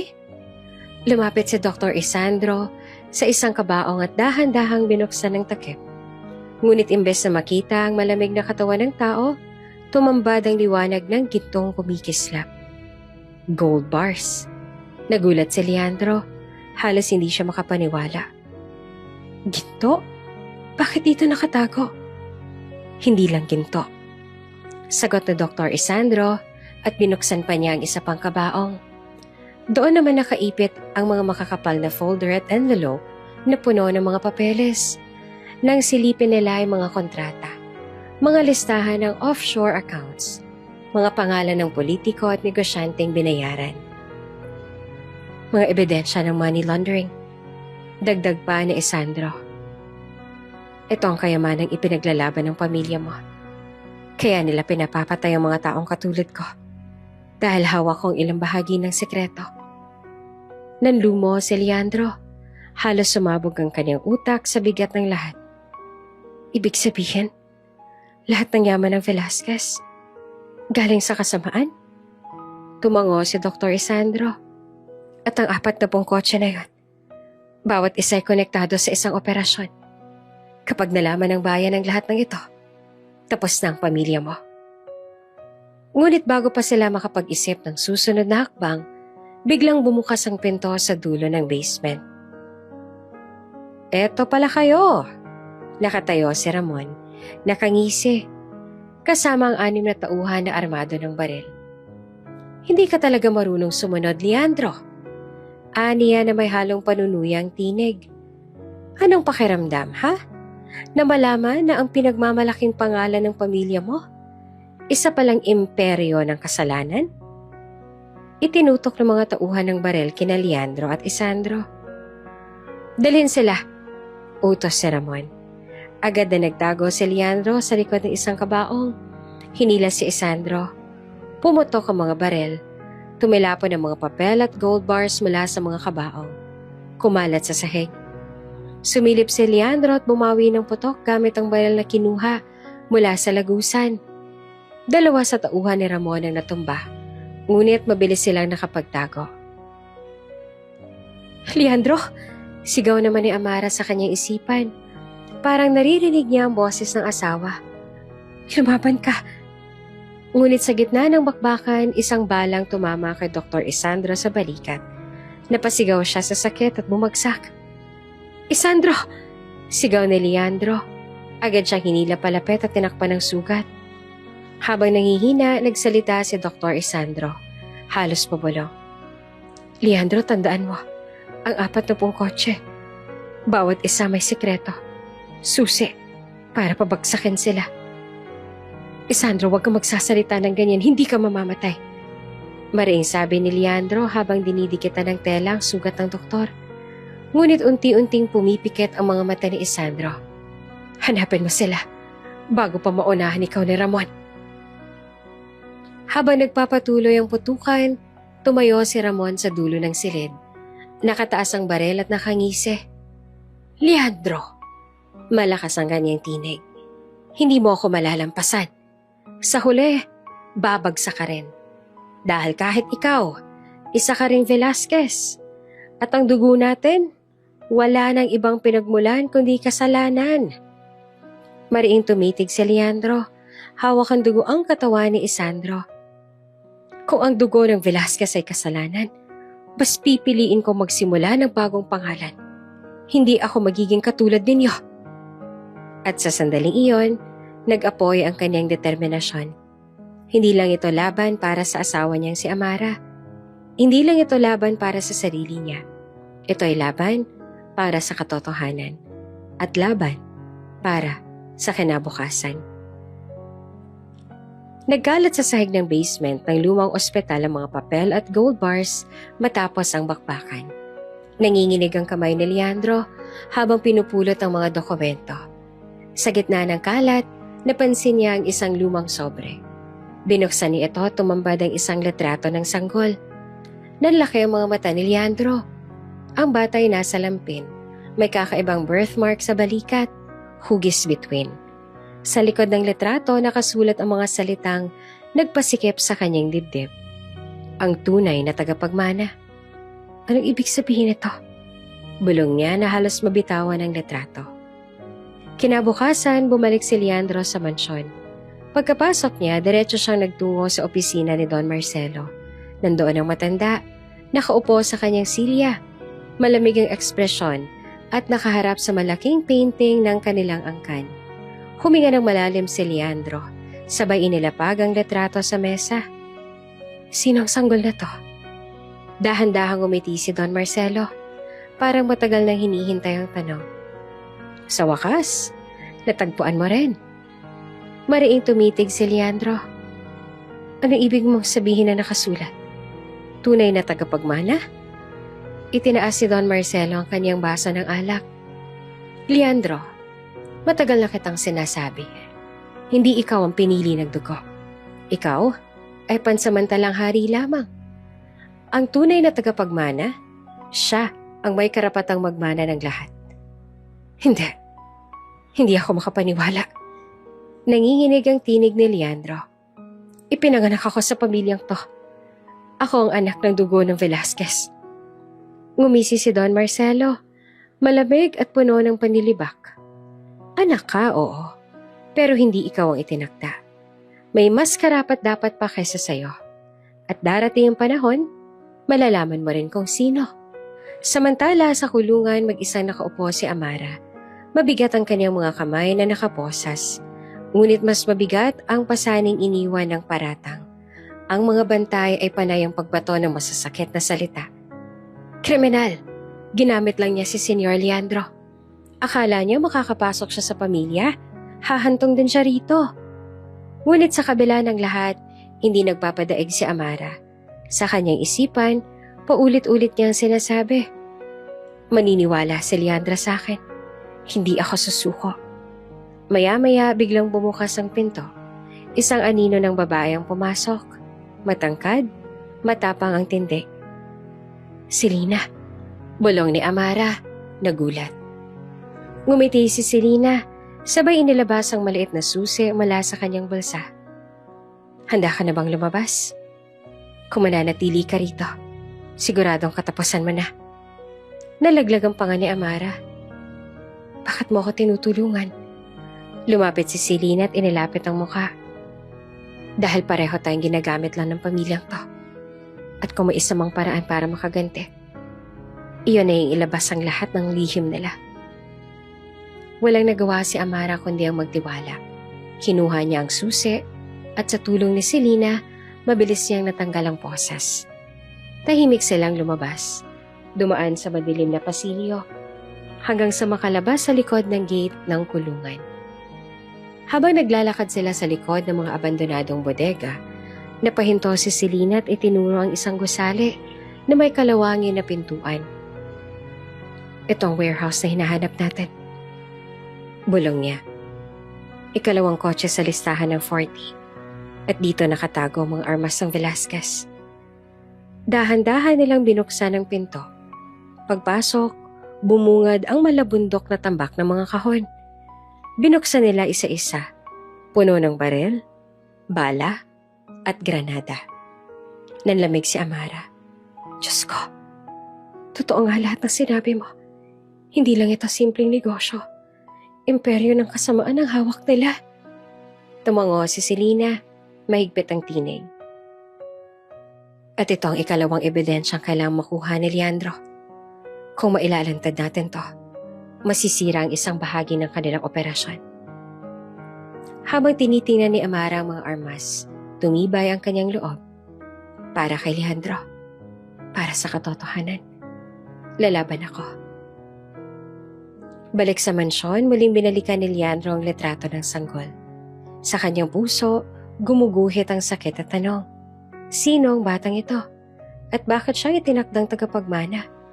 At ano ang magiging papel ko kapag nalaman ko ang lahat ng katotohanan? Sa dilim ng kanyang pag-iisa, alam niyang unti-unti nang lumalapit ang oras ng pagbagsak ng pamilyang Velasquez. Tahimik ang paligid ng warehouse ng armas. Tanging kaluskos ng mga daga at lagitik ng kahoy ang maririnig.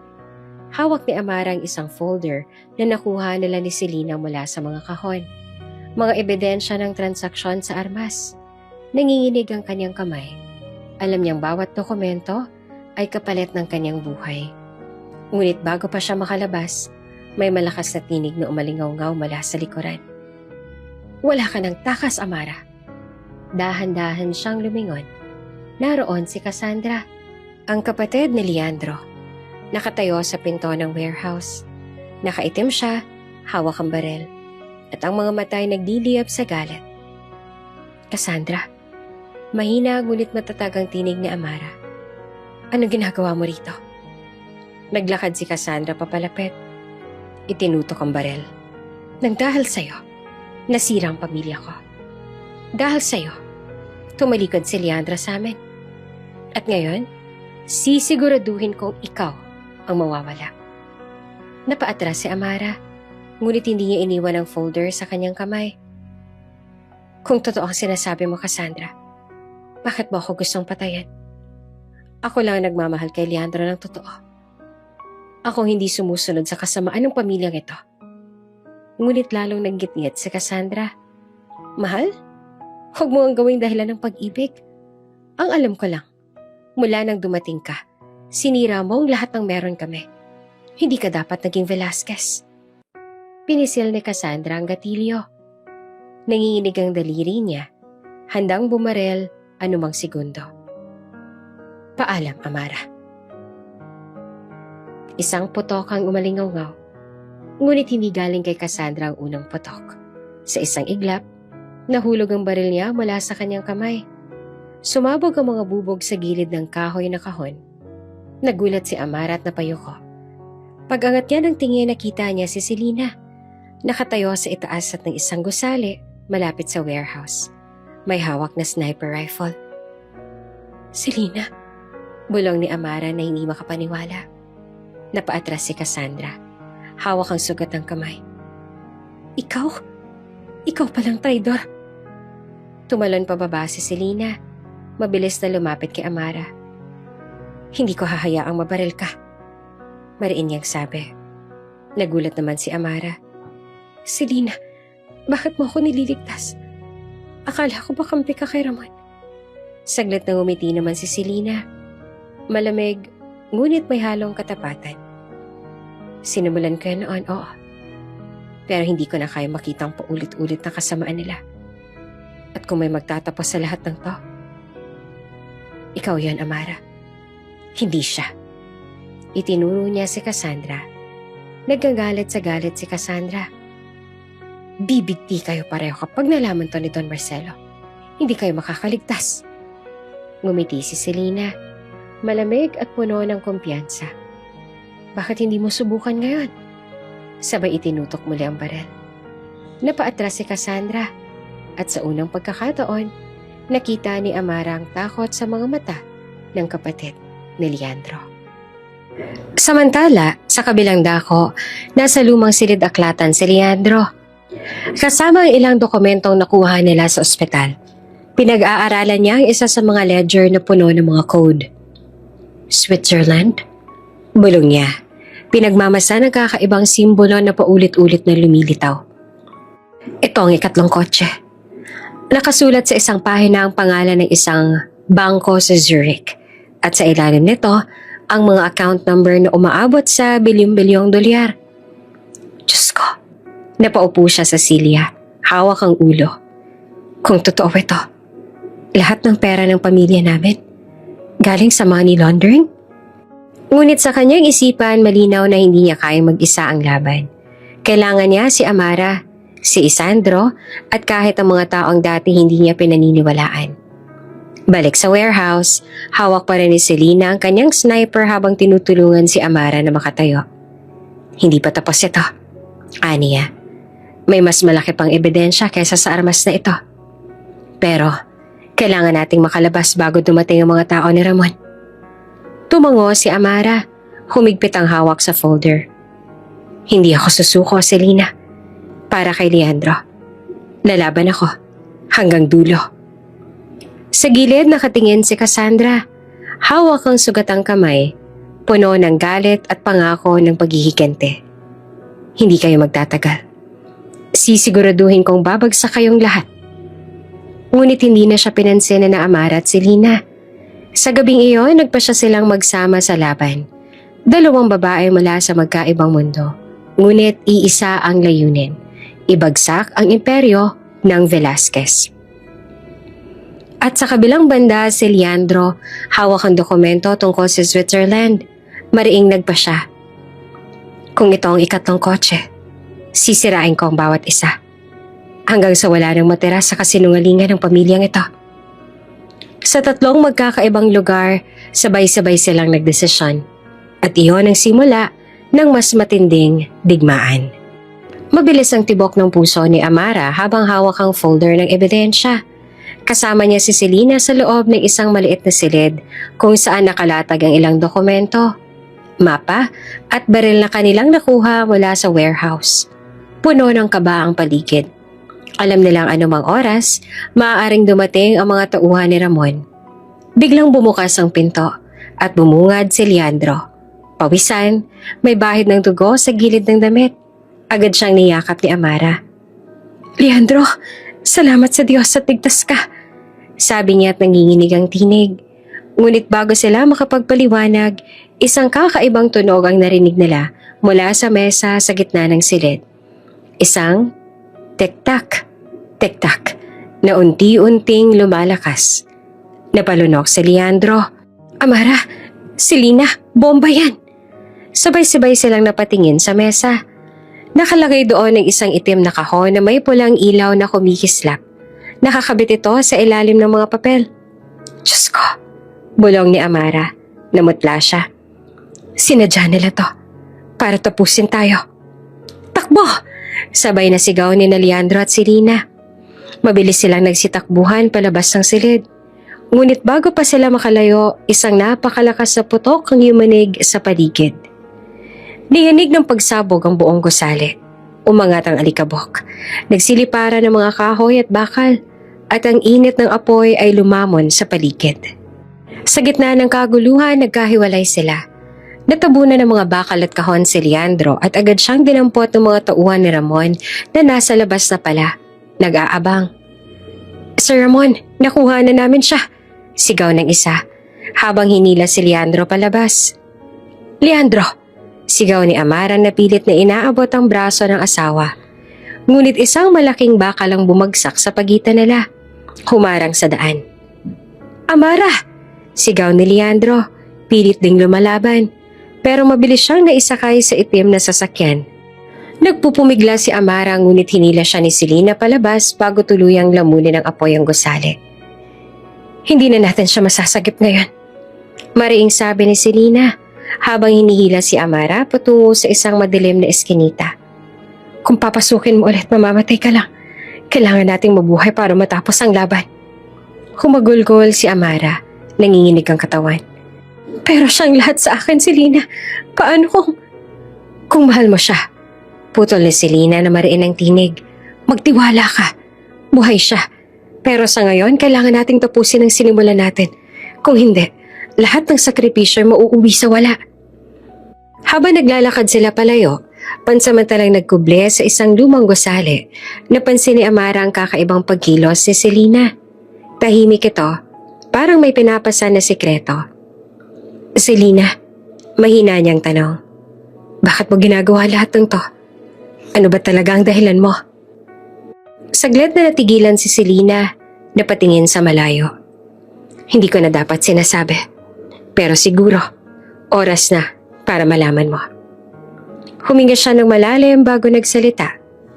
"Si Ramon, oo. Naging kasintahan ka siya. Pero hindi yun ang totoo kong pagkakakilanlan, Amara. Ako ang kapatid ni Dr. Isandro." Napatigil si Amara. Nanlaki ang mga mata. "Ano? Paano? Paano nangyari yun?" Tumulo ang luha sa mata ni Selena. "Itinago kami ng pamilya Velasquez. Tinuring kaming mga anino. Hindi pwedeng lumabas sa liwanag. Pero si Isandro, siya ang lagi kong sandigan. At nang akalain kong wala na siya, pinili kong sumama kay Ramon para may kapangyarihan akong ipaglaban ng sarili. Pero ngayon, nakita kong ikaw ang may mas lakas para tapusin ang lahat." Naluha si Amara. Nilapitan si Selena at hinawakan ng kanyang balikat. "Selena, salamat sa tiwala. Hindi ko akalaing tayo magkakampi pala. Pero nangangako ako, ililigtas natin si Leandro at sabay-sabay nating ilalantad ang katotohanan. Samantala, sa isang madilim na bodega, nakagapos si Leandro sa isang upuan. Nakatayo sa harap niya si Ramon. May sigarilyong nakasindi sa kamay at ngiti ng panalo sa labi. "Kita mo, pinsan?" Malamig niyang sabi. "Habang pilit mong pinoprotektahan ng babaeng yon, ako naman ang nagpapalakas ng pamilya. Sa huli, kailangan mong pumili. Kayamanan o asawa?" Mariing tumitig si Leandro. Kahit sugatan at pagod, hindi mo mauunawaan, Ramon. Ang yaman ay kayang mawala. Pero ang pag-ibig, iyon ang tunay na kapangyarihan. Tumawa si Ramon, malakas at puno ng panunuya. Pag-ibig?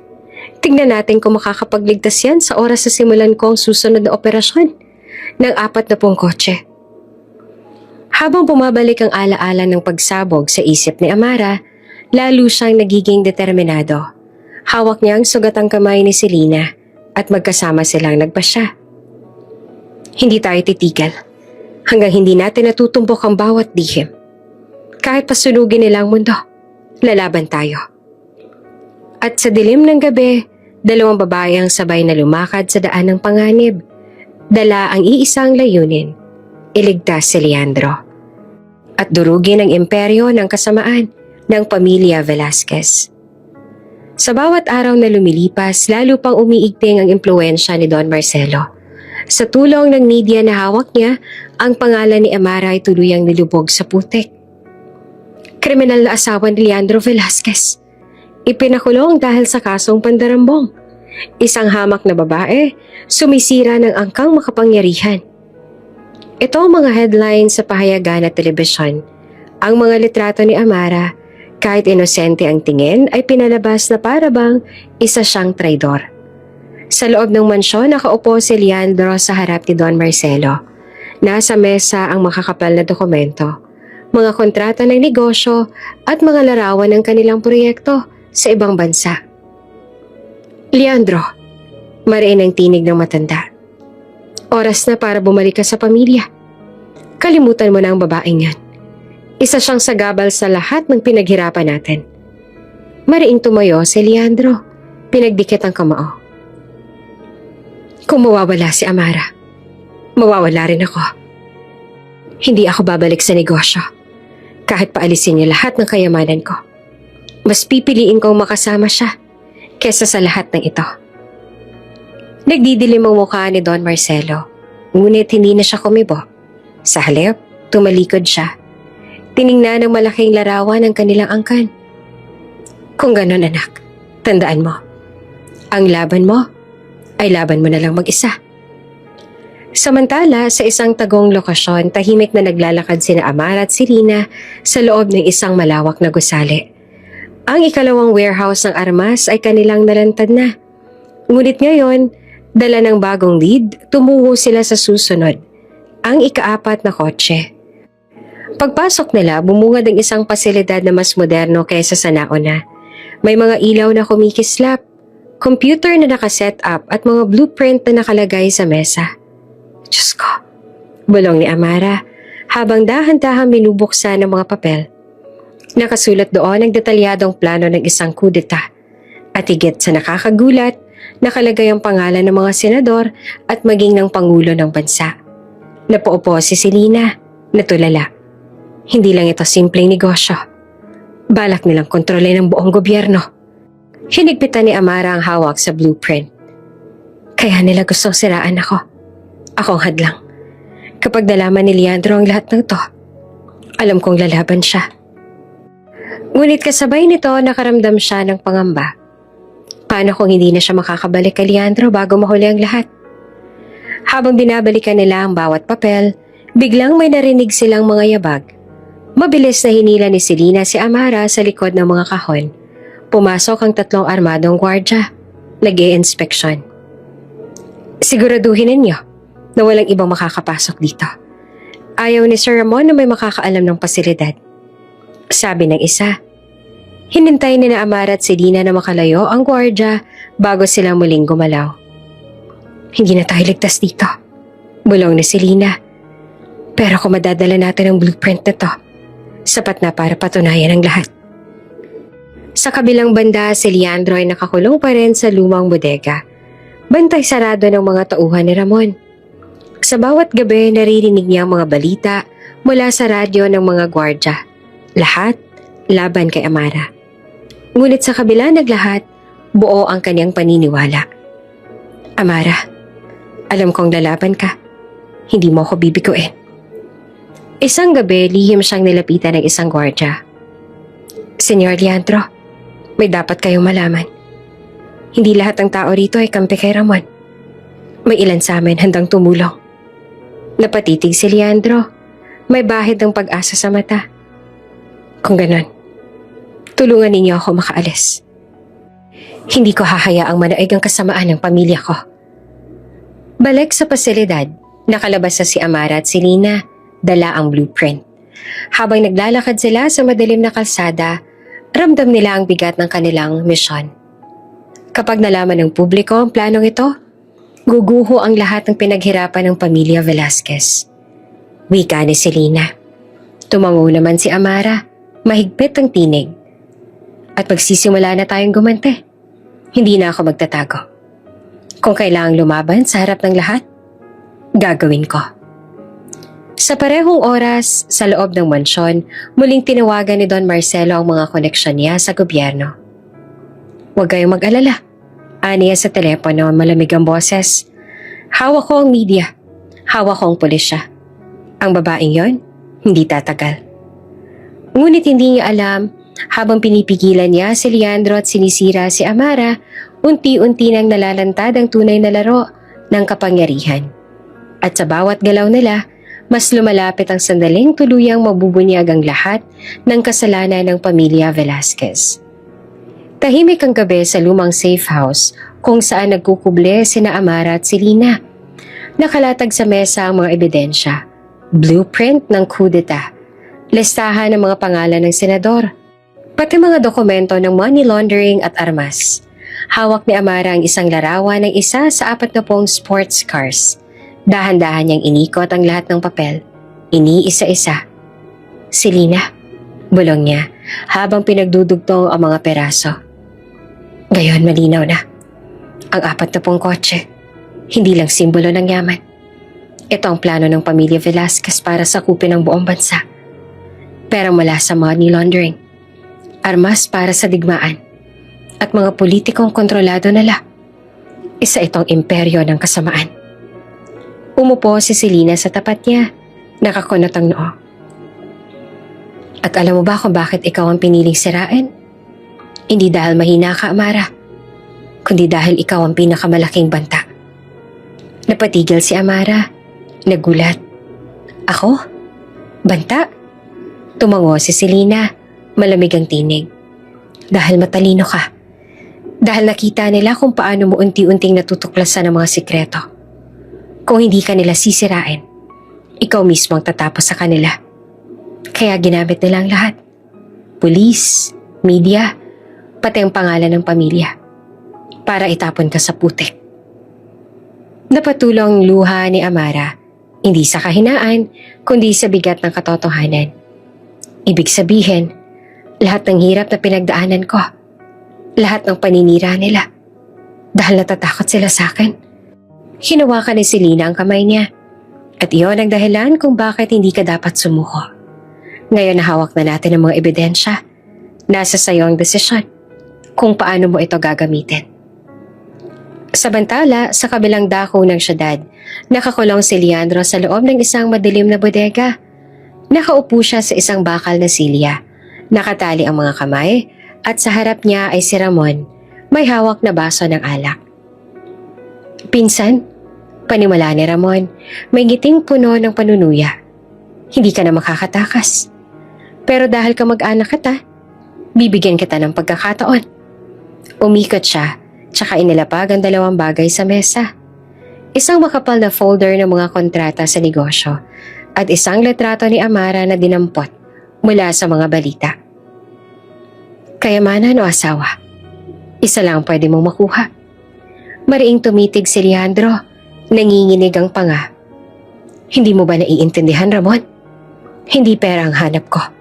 Hindi negosyo. Si Amara ang mundo ko. Tumawa si Ramon, malakas at puno ng panilibak. Pag-ibig?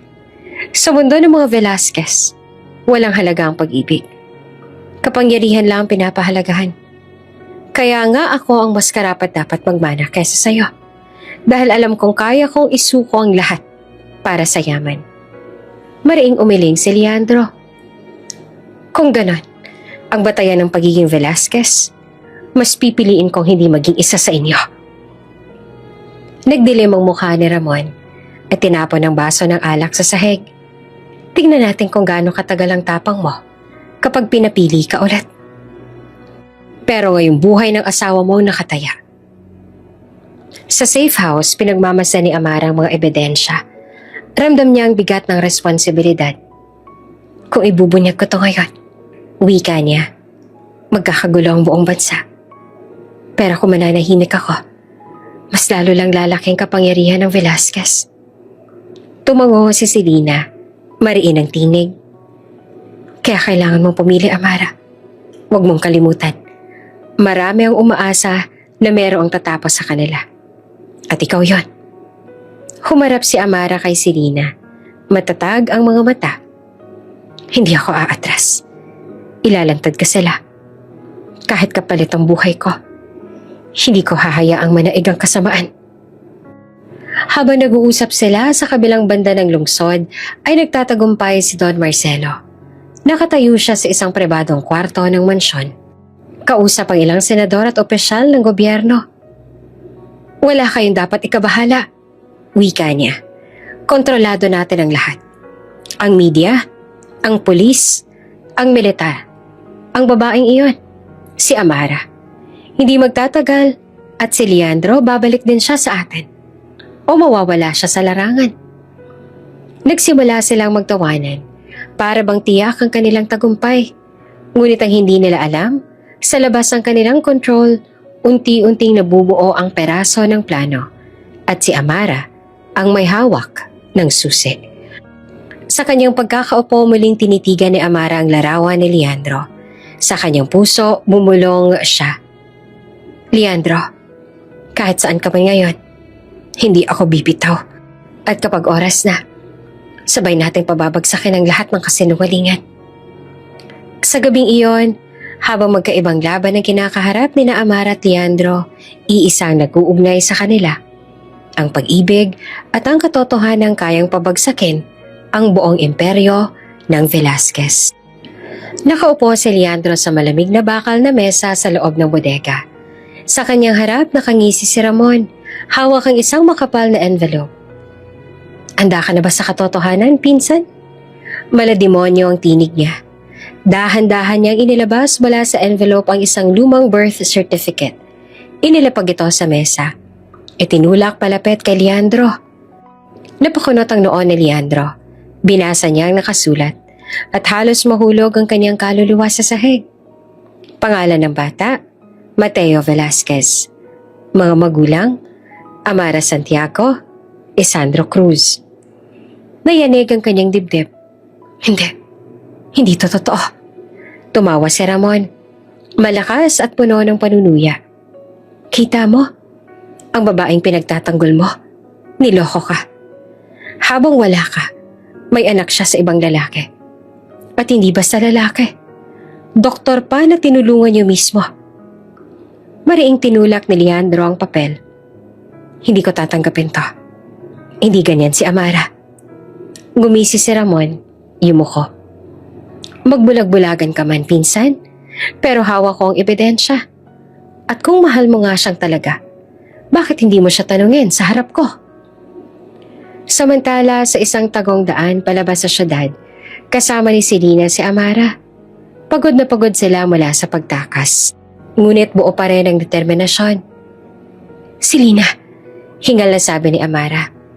Bakit nila gustong ituro na may anak ako kay Dr. Isandro? Hindi ko siya kilala noon. Huminto si Selena, humarap sa kanya. Malinaw na paningin lang ito. Sira mo ng utak. Ginagamit nilang dokumento para magtanim ng duda kay Leandro. Kapag naniwala siya, tuluyan kang mawawala sa kanya. Napaluha si Amara. Leandro, sana maniwala ka. Hindi ko siya tinalikuran kahit kailan. Sa kabilang banda, ibinalik ni Ramon si Leandro sa loob ng isa pang silid. Sa pader nakasulat ang mga larawan ng 40 kotse. Pinuntahan niya ang isang imahe na may markang pula. Ito ang ikalimang kotse. Paliwanag ni Ramon. Hindi ito basta sasakyan. Ito ang simbolo ng kulungan ng mga traidor. Mga taong tumutol sa pamilya natin. Mga taong pinatahimik, magpakailanman. Binuksan niya ang isang sliding door sa gilid ng silid. Bumungad ang malamlam na ilaw at mga selda sa ilalim ng gusali. Nanlaki ang mga mata ni Leandro. Sa loob ng mga selda, may mga taong sugatan. Payat, halatang ilang taon nang nakakulong. Diyos ko, bulong niya at halos mabasag ang boses. Mga taong inosente ito. Ngumisi si Ramon. Inosente? Hindi. Mga banta sila sa pamilya natin. At ikaw, pinsan, kung hindi ka papayag, baka dito ka na rin tumira. Mariing kumuyo ang kamuon ni Leandro. Ang galit at sakit ay natutunggali sa kanyang dibdib. Sa isip niya, bumabalik ang mga salita ni Amara. Huwag kang bibitaw. Maniwala ka sa akin. Samantala, habang nagtatago sila ni Selena, nakatanggap sila ng balita mula sa isang kakampi. Isang driver na lihim na tumutulong. Senyora Amara, bulong ng driver. Nalaman ko kung saan dinala si Senyor Leandro. Nasa ikalimang kotse. Ang kulungan sa ilalim ng lumang gusali ng pamilya. Nanlaki ang mga mata ni Amara. Kailangan natin siyang mailigtas. Kung hindi, baka tuluyan na siyang gamitin ni Ramon laban sa atin. Kung papasok ka roon, babala ni Selena. Siguradong hindi ka na makakalabas. Pero kung handa kang isugal ang lahat, sasamahan kita. Humigpit ang hawak ni Amara sa ebidensya. Handa ako. Mas mahalagang buhay ni Leandro kaysa sa sarili kong kaligtasan. Balik sa kulungan. Muling hinarap ni Leandro si Ramon. Sabihin mo lahat ng gusto mong sabihin. Mariin niyang wika. Pero hindi ako maniniwala hanggang hindi ko naririnig mismo kay Amara. At kahit anong ipakita mong papel, alam kong gawa-gawa lang lahat ng yan. Umirap si Ramon, pero saglit na natawa. Sige pinsan, pagbibigyan kita. Huwag ka mag-alala. Magkikita rin kayo. Sa huling pagkakataon. Sa dilim ng kulungan, dumagundong ang isip ni Leandro. Gusto niyang maniwala kay Amara. Pero ang bigat ng mga ebidensyang pinapakita ni Ramon ay parang mga tanikala na unti-unting sumasakal sa kanya. Sa labas, habang nakatingin si Amara sa direksyon ng gusali, bumulong siya sa sarili. Leandro, kahit anong panlilin lang nila, alam kong ramdam mo ang katotohanan sa puso mo. Lalaban ako hanggang huli. At sa gabing yon, sabay nilang haharapin ang tanong na pinakababigat sa kanilang pag-ibig. Sino ang tunay na asawa? At sino ang tunay na Velasquez? Madilim ang paligid ng lumang kulungan. Tanging mga kandilang naiwan ng mga bantay ang nagbibigay liwanag. Sa isang sulok nakaupo si Leandro. Pagod, sugatan, ngunit buo pa rin ang loob. Biglang may umubo sa kabilang dulo ng selda. Isang pamilyar na tinig ang kanyang narinig. Leandro, mahina ngunit buo ang boses. Nagulat siya. Agad na lumapit sa rehas. Doon nakita niya ang isang batang lalaki. Marumi, sugatan. Ngunit buhay. Si Mateo. Mateo! Halos mapasigaw siya. Buhay ka? Akala ko patay ka na matapos ang putukan sa hardin. Ngumiti si Mateo. Kahit duguan ang labi. Halos patay na nga ako nun. Pero itinago nila ako rito. Ayaw nilang malaman mo ang totoo. Nagtaka si Leandro. Nanginginig ang boses. Anong totoo, Mateo? Huminga ng malalim ang binata. Ako ang tunay na tagapagmana ng Velasquez. Anak ako ni Don Marcelo sa isang babaeng tinuring niyang kahihiyan. Itinapon niya ako sa lansangan para hindi maging banta sa kapangyarihan niya. Pero ngayon, Hindi na ako mananahimik. Parang pinagsakloban ng langit at lupa si Leandro. Ang batang tinulungan ni Amara sa lansangan, ang itinuring nilang wala, siya palang tunay na Velasquez. Hindi ako makapaniwala. Bulong na Leandro, hawak ang rehas. Mateo, ibig sabihin, ikaw ang may karapatan sa lahat ng to? Tumango si Mateo. Mariing tumitig. Oo, pero hindi ako naghangad ng kayamanan o kapangyarihan. Ang gusto ko lang ay tapusin ang kasamaan ng pamilya. At kung kailangan kong ilantad ang lahat, gagawin ko. Maya-maya ay dumating si Amara at si Lina, lihim na nakapasok sa kulungan sa tulong ng ilang kakampeng tauhan. Mabilis silang lumapit kay Leandro. Luha ang niyakap siya ni Amara. Leandro, salamat sa Diyos at ligtas ka. Niyakap siya ni Leandro. Mahigpit. Amara, patawad kung muntik akong malinlang sa mga kasinungalingan ni Ramon. Pero alam ko ng totoo. Alam kong totoo ka. Hindi kita iiwan. Naluha si Amara, sabay hinaplos ang mukha ng asawa. Hindi ako sumuko. At ngayon nahanap natin ang pinakamahalagang katotohanan. Lumapit si Mateo, bahagyang sumandal kay Selena. Amara, Leandro, panahon na para magkaisa tayo. Ang 40 kotse, ang lahat ng sikreto ng pamilya. Ilalantad natin ito sa buong bansa. Sa isang maliit na mesa sa loob ng kulungan, inilatag nila ang ebidensya, blueprint ng kudeta, listahan ng mga opisyal, dokumento ng money laundering, at mga larawan ng mga armas. Lahat ng ito, sabi ni Selena, sapat para bumagsak hindi lang ang pangalan ng Velasquez, kundi pati ang mga politikong konektado sa kanila. Napatitig si Leandro kay Mateo. Handa ka bang lumantad? Alam mo bang buhay mo ang kapalit nito? Tumango si Mateo, mariin ang tinig. Matagal na akong kinitil ang pamilya nila, Leandro. Pero ngayon may pagkakataon akong bumangon. Gagawin ko. Ngunit bago sila makapaghanda, biglang dumagundong ang sahig. Mula sa labas ng kulungan, narinig nila ang pagdating ng mga truck at malalakas na yabag ng mga sundalo. Handa na si Don Marcelo. Bulong ni Selena, kumuyom ang kamao. May hukbo na siya. Lumapit si Leandro kay Amara at Mateo. Ito na ang huling laban. Pero kung magsasama-sama tayo, walang imposible. Naghawak kamay silang tatlo. Si Leandro, si Amara, at si Mateo. Sa gitna ng dilim, nagpasya silang sabay-sabay na ilantad ang kasamaan ng Velasquez. Kahit kapalit ay buhay nila. Samantala sa mansyon nakatayo si Don Marcelo sa balkonahe. Sa ibaba, nakahana yung mga sundalo. Armado ng baril at sasakyan. Sa tabi niya si Ramon at Cassandra, parehong may ngiting puno ng kumpiyansa. Ngayong gabi, wika ni Don Marcelo, malamig at mabagsik.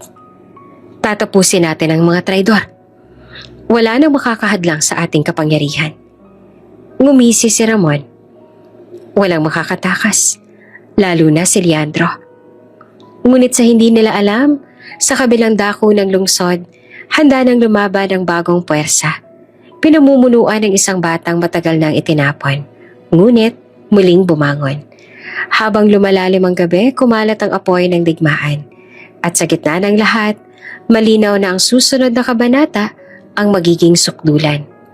Ang huling laban ng dugo, kayamanan at katotohanan. Madaling araw, ang buong syudad ay nagising sa ingay ng mga makina at sirena. Sa gitna ng kalsada nakahanay ang 40 sports car ng pamilya Velasquez. Bawat isa ay puno ng mga armadong tauhan, malalaking kahon ng pera at mga ebidensya ng kanilang operasyon. Sa kabilang panig, nakatayo naman sina Amara, Leandro, Selena at Mateo. Hawak ang kanilang mga ebidensya at determinasyong wakasan ang lahat. Nagngangalit ang mga ilaw ng kamera at mikropono. Isang live broadcast ang nakahanda. Sa wakas, magpapasya ang katotohanan. Ngayon na, Amara, bulong ni Selena, hawak ang mikropono. Oras na para ipakita sa buong bayan ang totoo. Huminga ng malalim si Amara, tumindig sa harap ng kamera. Ako, si Amara Santiago Velasquez. Mariin niyang wika. At sa harap ng bayan, ilalantad ko ang katotohanan ng pamilya Velasquez. Ang 40 kotse, hindi yon koleksyon ng yaman, kundi simbolo ng krimen. Narito ang mga ebidensya. Money laundering, armas, droga, kidnapping, at kontrol sa gobyerno. Hindi na ito lihim. Ngayon ay alam na ng lahat. Binuksan niya ang mga folder. Ipinakita ang mga dokumento, blueprint at larawan. Isa-isang inilapit sa kamera ang mga kontrata at listahan ng mga pangalan ng politiko. Sa kabilang banda, lumabas si Don Marcelo mula sa kanyang convoy, hawak ang baston. Nakangisi, sa tabi niya sina Ramon at Cassandra, kapwa armado. Matapang ka, Amara. Wika ni Don Marcelo, malamig. Pero hindi ka mananalo. Ang bayan ay nasa ilalim ng aming kapangyarihan. Tumindig si Leandro, humakbang pasalubong. Hindi na, Ama. Napalingon si Don Marcelo at nagulat. Leandro? Mariin ang boses ni Leandro. Sa unang pagkakataon, pinili kong ipaglaban ang asawa ko kesa sa kasinungalingan ng pamilyang ito. Hindi na ako bahagi ng Velasquez. Nagulat ang lahat. At sa harap ng live broadcast, itinakwil ni Leandro ang sariling pamilya. Mga kababayan, sigaw ni Amara, hindi kami susuko. Ito ang katotohanan. Ngunit bago pa man siya matapos, biglang sumugod ang mga tauhan ni Ramon. Pumutok ang mga barel. Nagtakbuhan ang mga tao. Protektahan si Amara! Sigaw ni Leandro habang hinihila siya palayo. Lumaban si Selena gamit ang barel. Tinamaan ang ilan sa mga tauhan. Si Leandro naman nakipagsuntukan kay Ramon sa gitna ng kaguluhan. Hindi ka karapat dapat maging Velasquez, sigaw ni Ramon sabay suntok.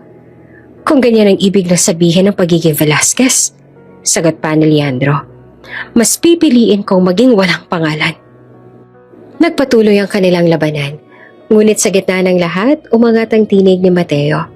Tumayo siya sa gitna, hinubad ang kanyang lumang damit at ipinakita ang kanyang birthmark. Isang marka sa balikat, hugis between, parehong marka ng kanilang angkan. Makinig kayo, sigaw na Mateo habang nakatutok sa kanya ang mga kamera. Ako, si Mateo Velasquez. Anak ako ni Don Marcelo. Itinapon ako para hindi maging banta. Ako ang tunay na tagapagmana. At ako ang magtatapos sa kasamaan ng pamilyang ito. Nayanig ang lahat. Napaatras si Don Marcelo. Natigilan. Hindi pwede. Patay ka na.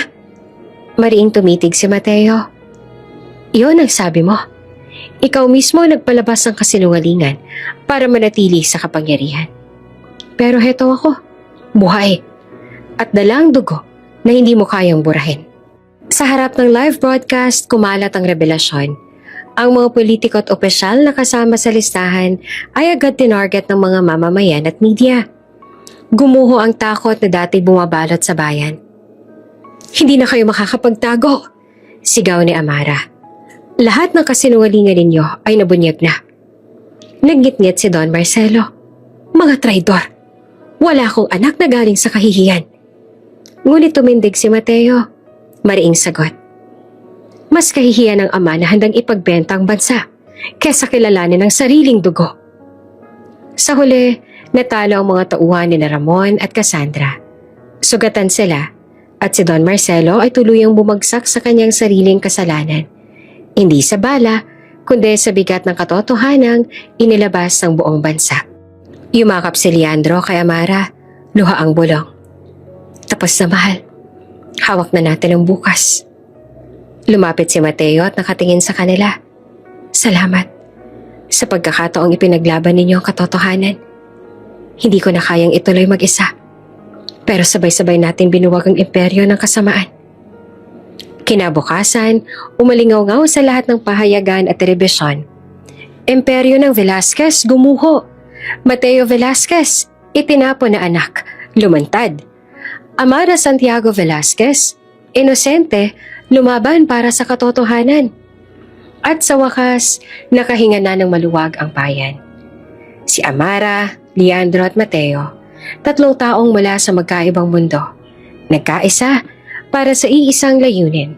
Patunayan na ang dugo at katotohanan ay mas makapangyarihan kesa kasinungalingan.